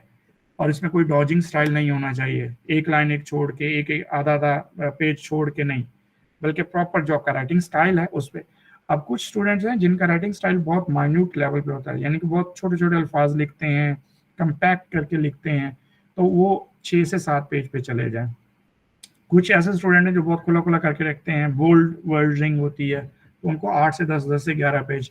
अब ये पेज भी कोई वो नहीं है, ये तो वो लेम मैं बात कर रहा हूँ जो जिस तरह से आप मुझसे पूछ रहे हैं वैसे इस पर्सपेक्टिव में। लेकिन इनफैक्ट मैं बताना क्या चाह रहा हूँ, हर क्वेश्चन के 6 से 7 पॉइंट, और हर पॉइंट के ऊपर जो एक पैराग्राफ आप लिख रहे होते हैं वो 1 से सवा पेज या 1.5 पेज के ऊपर एक पैराग्राफ जाता है, एवरेज जो अच्छा स्टूडेंट होता है उसका। तो ऑटोमेटिकली 6 से 7 पॉइंट आप जब लिखेंगे 8 से 10 पेज बन जाते हैं इस सेंस में।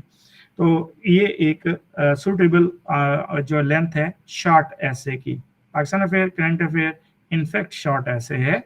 और लॉन्ग ऐसे में तो आपको बकायदा वो वर्डिंग बता देते हैं कि इतनी वर्डिंग आपकी होनी चाहिए। अच्छा जी, जनरलाइज करते हैं कंटेंट। जनरलाइजेशन मैंने आपको पहले बताई है, जनरलाइजेशन क्या है। जनरलाइजेशन जो है वो वही है, इंट्रोडक्शन दे दो, बैकग्राउंड दे दो, इररिलेवेंट अप्रोच कर दो, आर्ग्यूमेंट नहीं है, लॉजिक नहीं है, फैक्चुअल डाटा नहीं है, एग्जांपल्स नहीं है। फॉर एग्जांपल में लिखा हुआ था, third person second person use करते हैं हम लोग अपने कंटेंट के अंदर, ही, दे, इट, शी, ये ऐसे वर्डिंग है जो कि एग्जाम की वर्डिंग नहीं समझी जाती। अच्छा, उसके बाद यानी कि मैं पाकिस्तान अफेयर करंट अफेयर के बारे में इसकी बात कर रहा हूँ। ऐसे के अंदर अगर पर्सनल ओपिनियन पे ऐसे है और पर्सनालिटी पे है तो वहाँ पे तो डेफिनेटली आप ये यूज़ करेंगे। अदरवाइज आप पाकिस्तान अफेयर करंट अफेयर और जितने अदर सोशल साइंसेज के सब्जेक्ट हैं उनके अंदर आप हमेशा फर्स्ट पर्सन और जो यूज़ करते हैं नाम यूज़ करते हैं। हम ये कहते हैं कि जी politics is not good everywhere, और ये एक सेंटेंस लिख के हम फुल स्टॉप लगा देते हैं और अगली बात शुरू कर देते हैं। ये एक जनरल स्टेटमेंट है।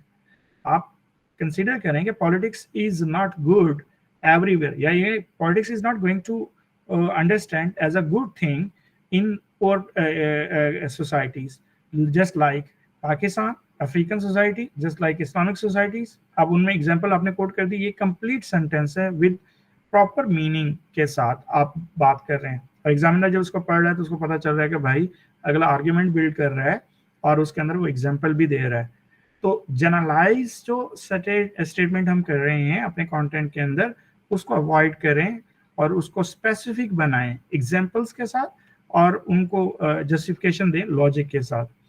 अच्छा, सबसे बड़ी गलती जो हम लोग कर रहे होते हैं, ये आजकल तो खैर स्टूडेंट बहुत अच्छे हो गए हैं, थोड़े से सियाने हैं इस मामले में, क्वेश्चन को प्रॉपरली अंडरस्टैंड नहीं कर रहे। ये गलती सबसे ज़्यादा ऐसे के अंदर आप लोग करते हैं।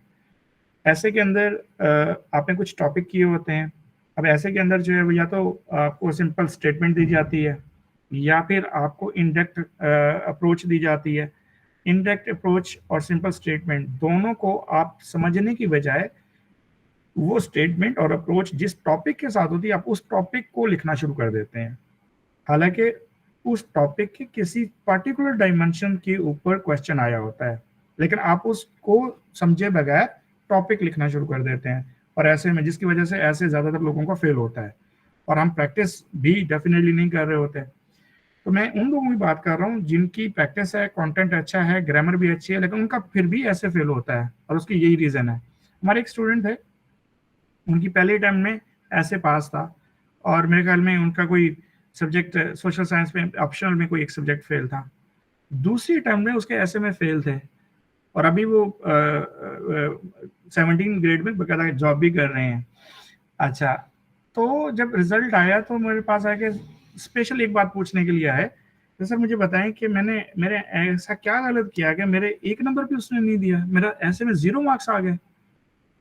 तो अब उसको, उस स्टूडेंट को जितनी भी हम लॉजिकली बात समझाए ना, वो एक ही बात पे सर फिर भी 2 नंबर तो बनते थे, 5 नंबर तो बनते थे, इतना मैंने पिछला बार ऐसे मेरे पास हो गया, इस दफा मैंने गलत कर दिया। मैंने बड़ा सिंपल सी बात है भाई, पिछली दफा आपने ऐसे की नेचर को और ऐसे के टॉपिक को अंडरस्टैंड करने के बाद उसका कंटेंट, वैलिड कंटेंट आपने दिया, आप कैसे पास हो गया।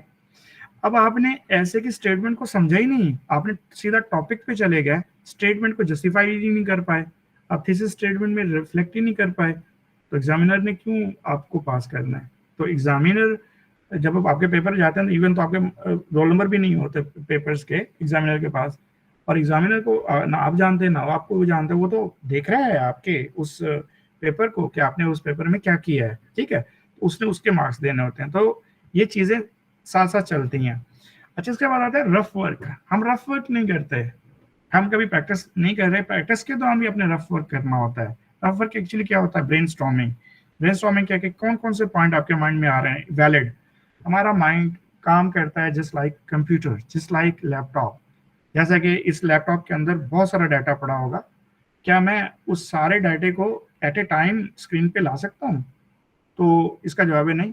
हमारा लैपटॉप हैंग हो जाएगा, कंप्यूटर हैंग हो जाएगा, वो काम ही नहीं करेगा प्रॉपरली। तो मुझे एट ए टाइम एक काम करना है अपने लैपटॉप पे, इस या ज़्यादा से ज़्यादा 2 करने, या जितनी की इसकी कैपेसिटी मुझे ज़्यादा दे रही है। अभी देखिए मैं आपके साथ मुखातिब हूँ और एक स्लाइड मैंने ओपन की है, ये प्रॉपरली वर्क कर रहा है। और अगर यहाँ पे मैं 10 काम और इसको दे दूँ, ऑर्डर दे दूँ, ये नहीं काम करेगा। इसी तरह हमारा माइंड भी इसी तरह है। हमारे माइंड में बहुत सारा नॉलेज पड़ा है।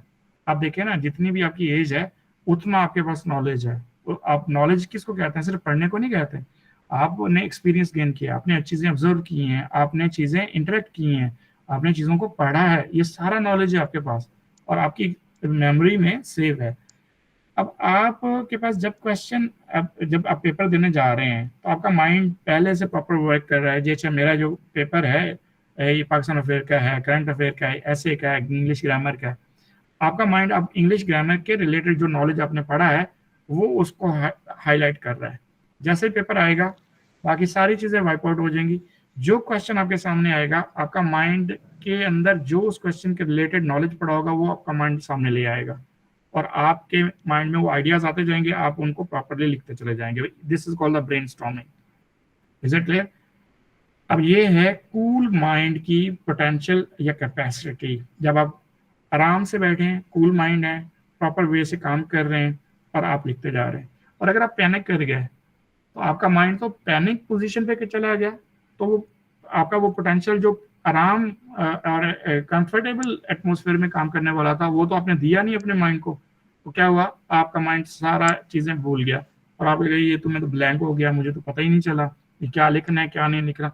सो यहाँ पे पहली बात ध्यान में रखें कि ये पैनिक हम कब करते हैं, जब हमारी प्रैक्टिस नहीं होती, जब हम प्रेशर लेते हैं, जब हम अपने नर्व पे चीज़ों को सवार कर लेते हैं, जब ओवर थिंकिंग में जाते हैं, जब चीज़ों को से फेयर फैक्टर क्रिएट कर लेते हैं कि पता नहीं मैं फेल ही ना हो जाऊं, पता नहीं मैं इन चीज़ों को जो है वो प्रॉब्लमेटिक ही ना कर जाऊं, मेरा रिजल्ट क्या बनेगा। ये सारी चीज़ें जो है वो आपको ओवर थिंकिंग में इन्वॉल्व कर देती हैं। सो पहली बात है कि ना तो ओवर थिंकिंग करनी है ना ही पैनिक करना है, और ये सारी चीजें आपने एक्सरसाइज करनी है अभी से घर में बैठ के और अपने आप को टाइम बाउंड करके डिसिप्लिन करके, और उसके बाद जो है वो आप थिंकिंग प्रोसेस में चले जाएं, अपने माइंड को प्रैक्टिस में लाएं। जैसे कि इंटरव्यू में हमारे पास जो स्टूडेंट आते हैं उनको हम इंटरव्यू की प्रैक्टिस कराने के दौरान हम क्या कह रहे होते हैं, बार बार ये बातें कर रहे होते हैं, भाई अब पैनिक नहीं करो, आप प्रैक्टिस करो, पैनिक नहीं करो, प्रैक्टिस करो। प्रैक्टिस करके इंटरव्यू बोलने की प्रैक्टिस करो, इंग्लिश में आप फ्लो में अपने आप को लेके आओ, चीजों को आप रिलेट करो। ठीक है, इसी तरह अब आप रिटन एग्जाम में जा रहे हो तो आप राइटिंग की प्रैक्टिस करो और उसमें अपने आप को टाइम बाउंड करो, और आपने यूं समझो जैसे आप एग्जाम में बैठे हो। अच्छा, सबसे ज्यादा सेल्फ डिस्कशन, इसकी बहुत ज्यादा इंपॉर्टेंस है आपके पेपर के अंदर।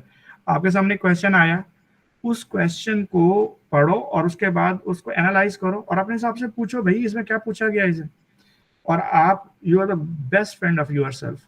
और ये हम अलग से बातें करते हैं सेल्फ हेल्प की, जब हम बात कर रहे होते हैं अपने स्टूडेंट्स से तो बहुत सारे मसाइल होते हैं स्टूडेंट्स के भी, हम कभी भी सेल्फ डिस्कशन में इन्वॉल्व नहीं होते। और हालांकि जितने भी कामयाब लोग हैं डेली 15 से 20 मिनट वो सेल्फ डिस्कशन करते हैं, सेल्फ टॉक करते हैं, अपने आप से बात करते हैं, अपने दोस्त होते हैं, अपने आप को वैल्यू देते हैं। तो हमें क्या करना है, याद बनाए जब भी आप बैठे आपके सामने क्वेश्चन आए आप अपने से बात करें, यार इस क्वेश्चन में क्या है, इसमें क्या पूछा गया है। आप खुद अपने आप को जो अच्छा इसमें ये पूछा गया ये पूछा गया। अब जब आप अपने आप से बात करेंगे आपका वही जो बात करेंगे आपका माइंड वो चीजें निकाल के सामने रखता जाएगा आपके सामने, और ऐसा ऐसा आप वन बाई वन उन चीजों को देखते रहेंगे। इवन क्वेश्चन के अंदर क्वेश्चन क्रिएट करो आप। अभी इसके एग्जाम्पल प्रैक्टिस अभी हम करते हैं, एक क्वेश्चन के अंदर से क्वेश्चन कैसे निकाल सकते हैं यार।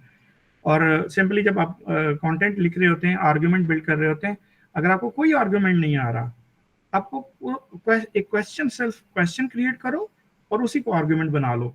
फॉर एग्जांपल मैंने अभी की कि जी what's the role of USA and Soviet Union और Russia in the nuclear politics of the South Asia.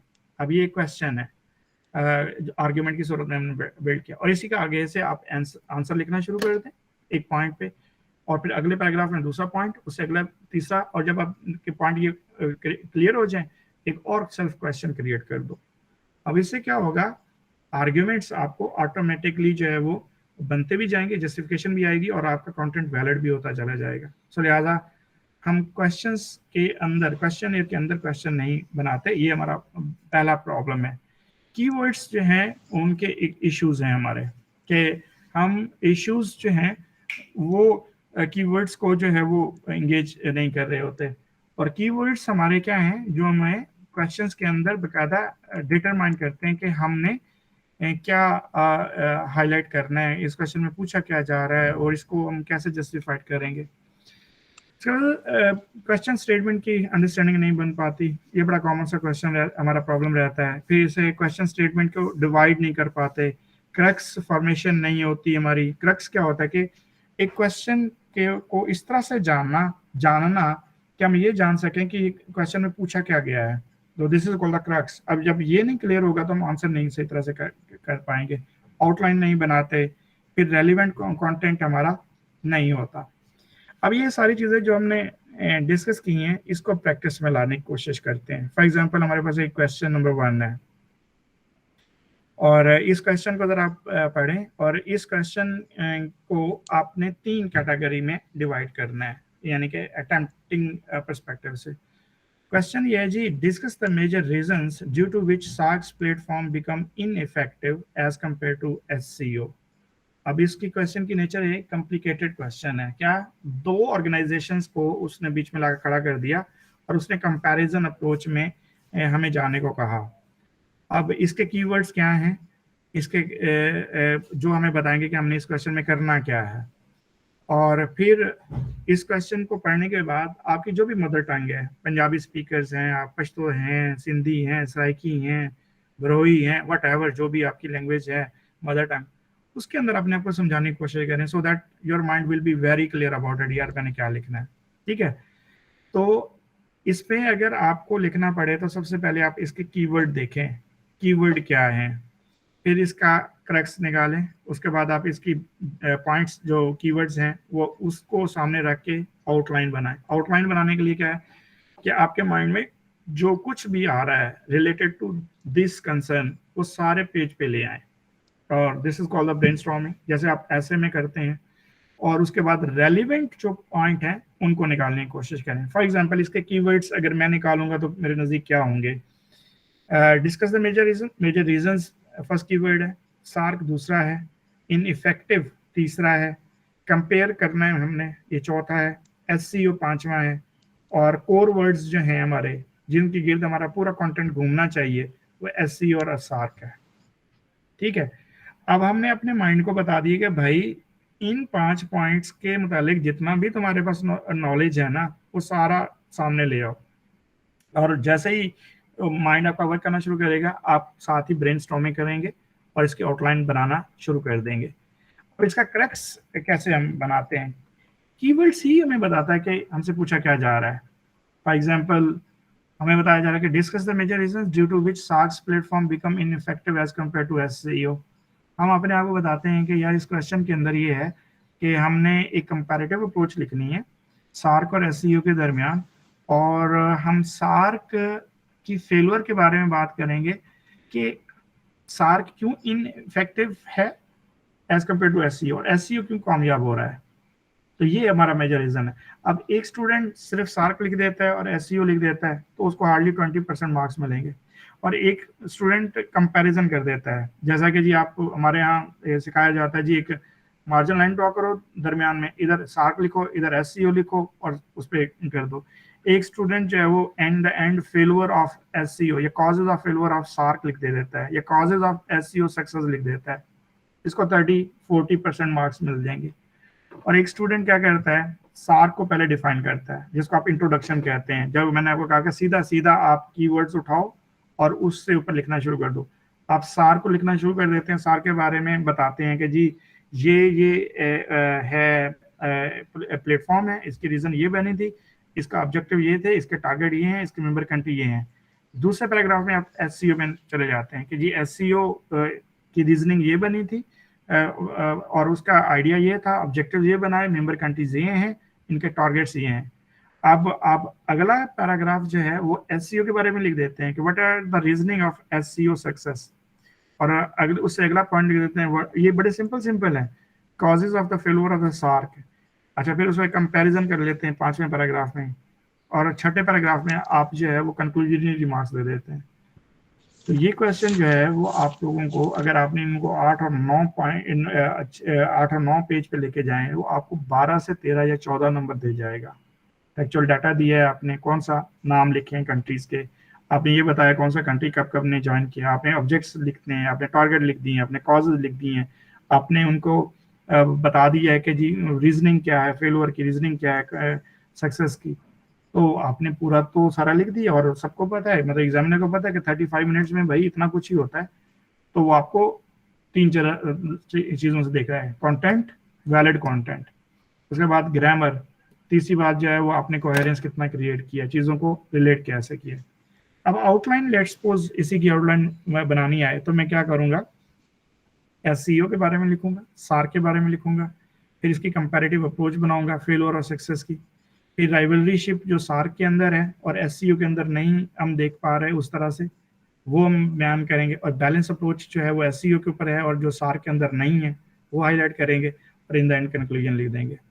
अब ये जो पेपर होगा, और इसको अगर हम बैलेंस वे से चला रहे हैं, सार को भी एसईओ को भी पैरेलल वे से चीज़ें चल रही हैं, फैक्चुअल डाटा भी दे रहे हैं, कंपैरेटिव अप्रोच भी कर रहे हैं, तो इससे क्या हमें मिल रहा है, एक एक एक वैल्यूएबल कंटेंट है। और जो आपका पेपर होता है वो हमेशा कंपैरेटिव होता है, आपसे पहले कोई पेपर ऐसा नहीं गुजरा, तो ऑटोमेटिकली आपको 1 से 2 नंबर एक्स्ट्रा इस वजह से भी मिल जाएंगे कि किसी ने भी इस तरह का पैटर्न नहीं अडॉप्ट किया जो आपने किया है, तो लिहाजा अगर उसने 12 नंबर देने हैं तो वो 13 नंबर दे देगा, 14 नंबर दे देगा आपको, क्योंकि उससे पहले जितने भी पेपर आए हुए हैं वो इस तरह से गए ही नहीं है। तो ये एक अप्रोच हमारी आ गई। अब कॉमन मिस्टेक क्या होगी इसके अंदर, इम्बैलेंस क्वेश्चन हम करेंगे, या तो एसईओ लिखेंगे या सार्क लिखेंगे, दूसरा छोड़ देंगे, क्वेश्चनर को मिसअंडरस्टैंड कर देंगे हम। अच्छा अभी ये तो इनइफेक्टिव रोल क्या है ये समझ नहीं आया हमें, और हम सिर्फ सार्क और एसईओ के बारे में लिख के बस छोड़ा है, और जल्दी जल्दी हमने क्वेश्चन किया, हमारे पास टाइम ही नहीं था, सबसे एंड पे किया, 15 मिनट में ही हमने इस क्वेश्चन को कर दिया। सीरियस और मेच्योर एटीट्यूड नहीं अडॉप्ट किया, ब्रेनस्टॉर्मिंग नहीं हमने की, और इसके अलावा अगर हम बात करें तो हमने इवन क्वेश्चन की डिमांड को नहीं समझा और उसके मुताबिक आंसर नहीं दिया, वर्थी कंटेंट हमने नहीं दिया, आर्गुमेंटेटिव नहीं है, जनरल स्टेटमेंट दी है और कोई फैक्चुअल डाटा नहीं दिया। नतीजा क्या हुआ, हमें 5 या 6 मार्क्स मिलेंगे। अल्लाह अल्लाह खैर सलाह। अब क्वेश्चन नंबर 2 पे आते हैं। अब ये कॉम्प्लेक्स क्वेश्चन, उससे भी ज्यादा थोड़ा सा स्टेटमेंट दे के, Do you think in the coming decade, non-Arabic countries can play an important role in Middle Eastern politics and also highlight the common interest of Pakistan and Iran in the regional politics of the Middle East? अब ये current affair का question हो सकता है, और एक ऐसा question है जिसके अंदर पूरा मिडल ईस्ट है, उसके अंदर इजराइल इशू है, और उसके अंदर फिर पर्टिकुलरली पाकिस्तान और ईरान का पर्सपेक्टिव दिया गया नॉन अरेबिक पर्सपेक्टिव से। और नॉन अरब कंट्री में आपको मालूम होना चाहिए टर्की भी आता है, जो इस क्वेश्चन के अंदर नहीं है, बट आंसर देते वक्त हम उसे इग्नोर भी नहीं करेंगे। अब इसका कीवर्ड्स अगर देखें तो कीवर्ड्स क्या बनते हैं, जितने भी आपको रेड लाइन में नजर आ रहे हैं ये सारे कीवर्ड्स हैं। कमिंग डेकेड है, नॉन अरेबिक कंट्रीज है, इंपॉर्टेंट रोल है, मिडिल ईस्टर्न पॉलिटिक्स है, कॉमन इंटरेस्ट है, पाकिस्तान है, ईरान है, रीजनल पॉलिटिक्स है, मिडिल ईस्ट है। All these are going to be considered as a part of the, you know that these are keywords. अब इन कीवर्ड्स को सामने रखते हुए आप शुरू करें। फॉर एग्जांपल कमिंग डेकेड का मतलब नियर फ्यूचर है, अब फ्यूचर ऑफ मिडिल ईस्ट के बारे में बात करना चाह रहे हैं, अब यहाँ से शुरू कर दें, या role of non Arabic countries in Middle East करना शुरू कर देते हैं। टर्की, ईरान और पाकिस्तान, इस यहाँ से शुरू करना है, टर्की, ईरान और इसराइल, ये 3 नॉन अरेबिक कंट्रीज, यहाँ से शुरू कर दें। इंपॉर्टेंट रोल क्या है इनका, मिडिल ईस्टर्न पॉलिटिक्स क्या है, मिडिल ईस्टर्न पॉलिटिक्स से शुरू कर दें। तो ये एक ऐसे अप्रोचेज हैं जहां से आपको फर्स्ट पैराग्राफ भी साथ साथ मिलता जा रहा है, अच्छा कहाँ से आपको शुरू करना है, कहाँ से नहीं करना। रीजनल पॉलिटिक्स के बाद आप शुरू करना चाहें, regional politics of Middle east पे शुरू कर दें आप। अच्छा, ओपनिंग वर्डिंग क्या हो सकती है, how you can start your discussion. अगर हम इसको देखें तो अगर आप अपने डिस्कशन को ब्रॉडर सेंस में लेकर जाना चाहते हैं करंट अफेयर्स के परस्पेक्टिव से, तो बड़ी सिंपल है, regional politics of Middle east से स्टार्ट करें आप। इसके अंदर आप अरेबिक, नॉन अरेबिक और उनके साथ जो मिडिल ईस्ट के रीजन के साथ जो बाकी रीजनल कंट्रीज हैं इंगेज होते हैं, उनको भी आप साथ ले लेंगे। सो ये एक आपका कंसर्न है। इसका क्रक्स क्या हमें देखना है, अपने आप को बताना है कि इसके अंदर नॉन अरब कंट्रीज जो मिडिल ईस्ट के हैं with the perspective of Pakistan और ईरान, आपने मिडिल ईस्ट के रीजन के अंदर इनका इंटरेस्ट, ईरान और पाकिस्तान के इंटरेस्ट के साथ देखना है कि नॉन अरब कंट्रीज और अरब कंट्रीज मिडिल ईस्टर्न पॉलिटिक्स को कैसे देख रहे हैं, और पाकिस्तान और ईरान इनके पर्सपेक्टिव से कैसे देखता चला जा रहा है।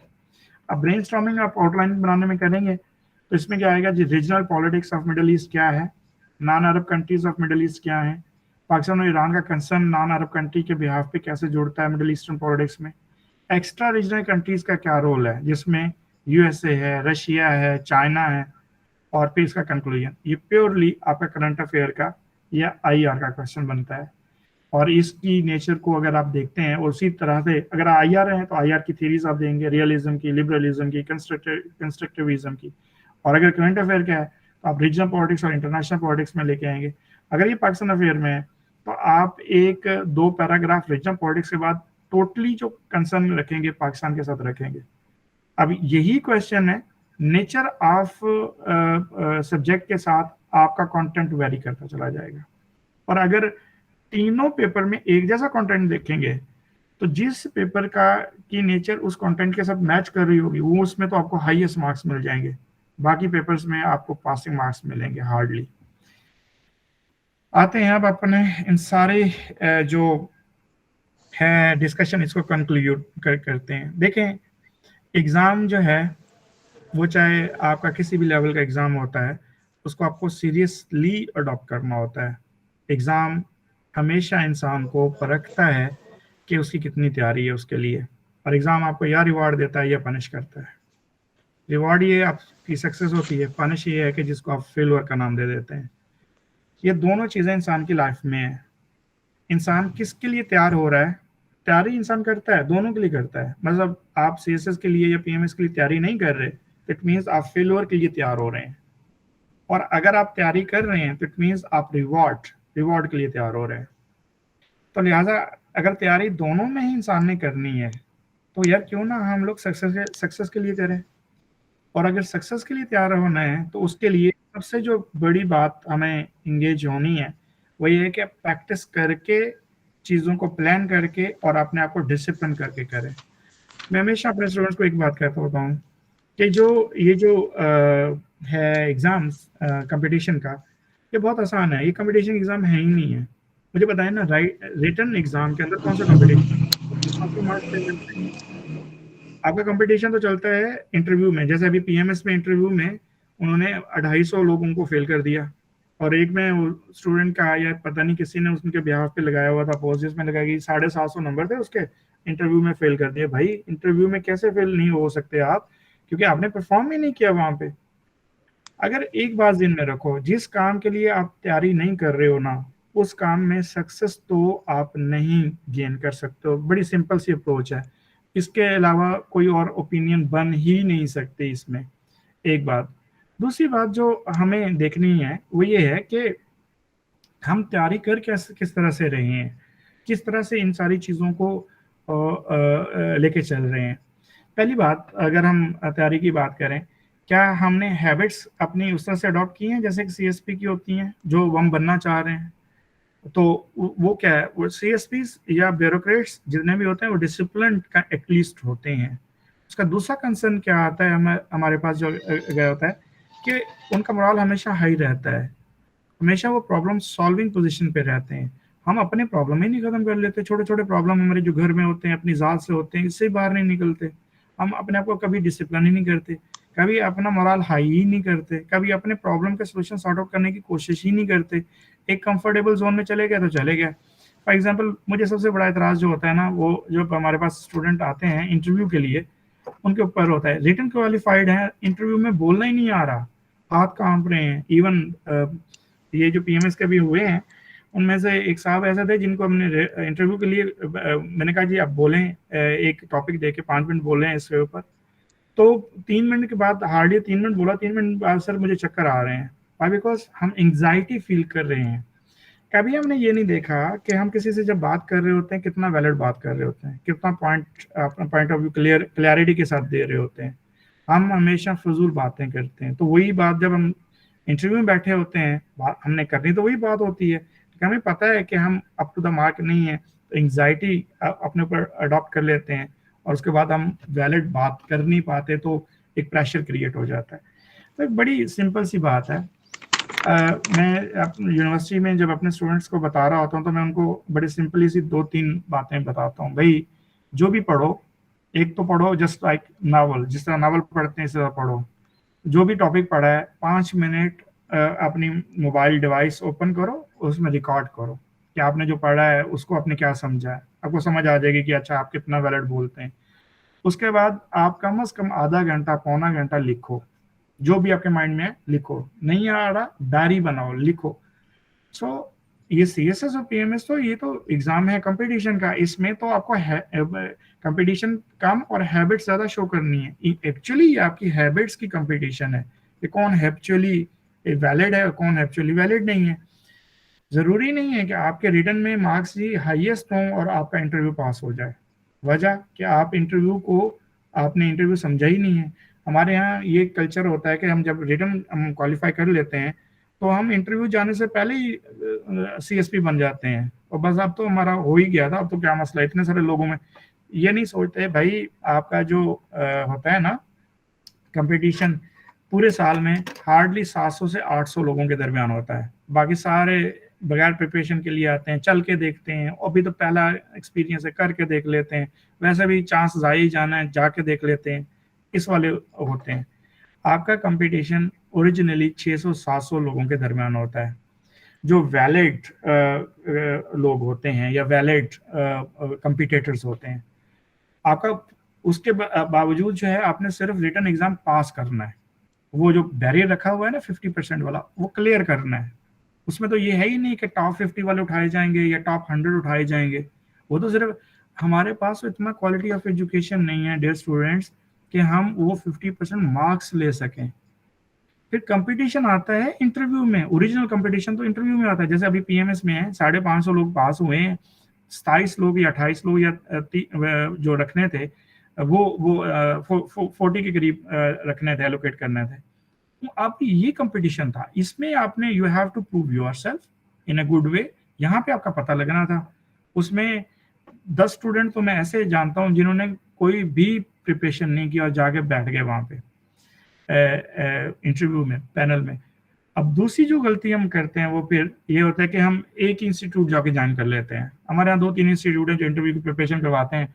अब मैं अगर उस इंस्टीट्यूट में आप लोगों को पढ़ा रहा हूँ और 300 स्टूडेंट को जिनका आपस में कंपटीशन है, एक ही पैनल में उन्होंने जाना है, और उन्हीं को मैं एक ही बात बता रहा हूँ कि आप सबने ये करना है, और वो जो पैनल है उन्होंने उन 300 में से 50 लोगों को सिलेक्ट करना है, सारे के सारे एक जैसे हैं, तो वो क्या किसको सिलेक्ट करेंगे? This is very interesting. तो अब यहाँ एक भेड़ चाल है इस सेंस में। वो स्टूडेंट हमेशा कामयाब रहते हैं जो अपनी अपनी वीकनेसेस के ऊपर काम करते हैं। और सीएसएस के अंदर मैं हमेशा बात करता हूँ कि इट्स एग्जाम ऑफ हैबिट।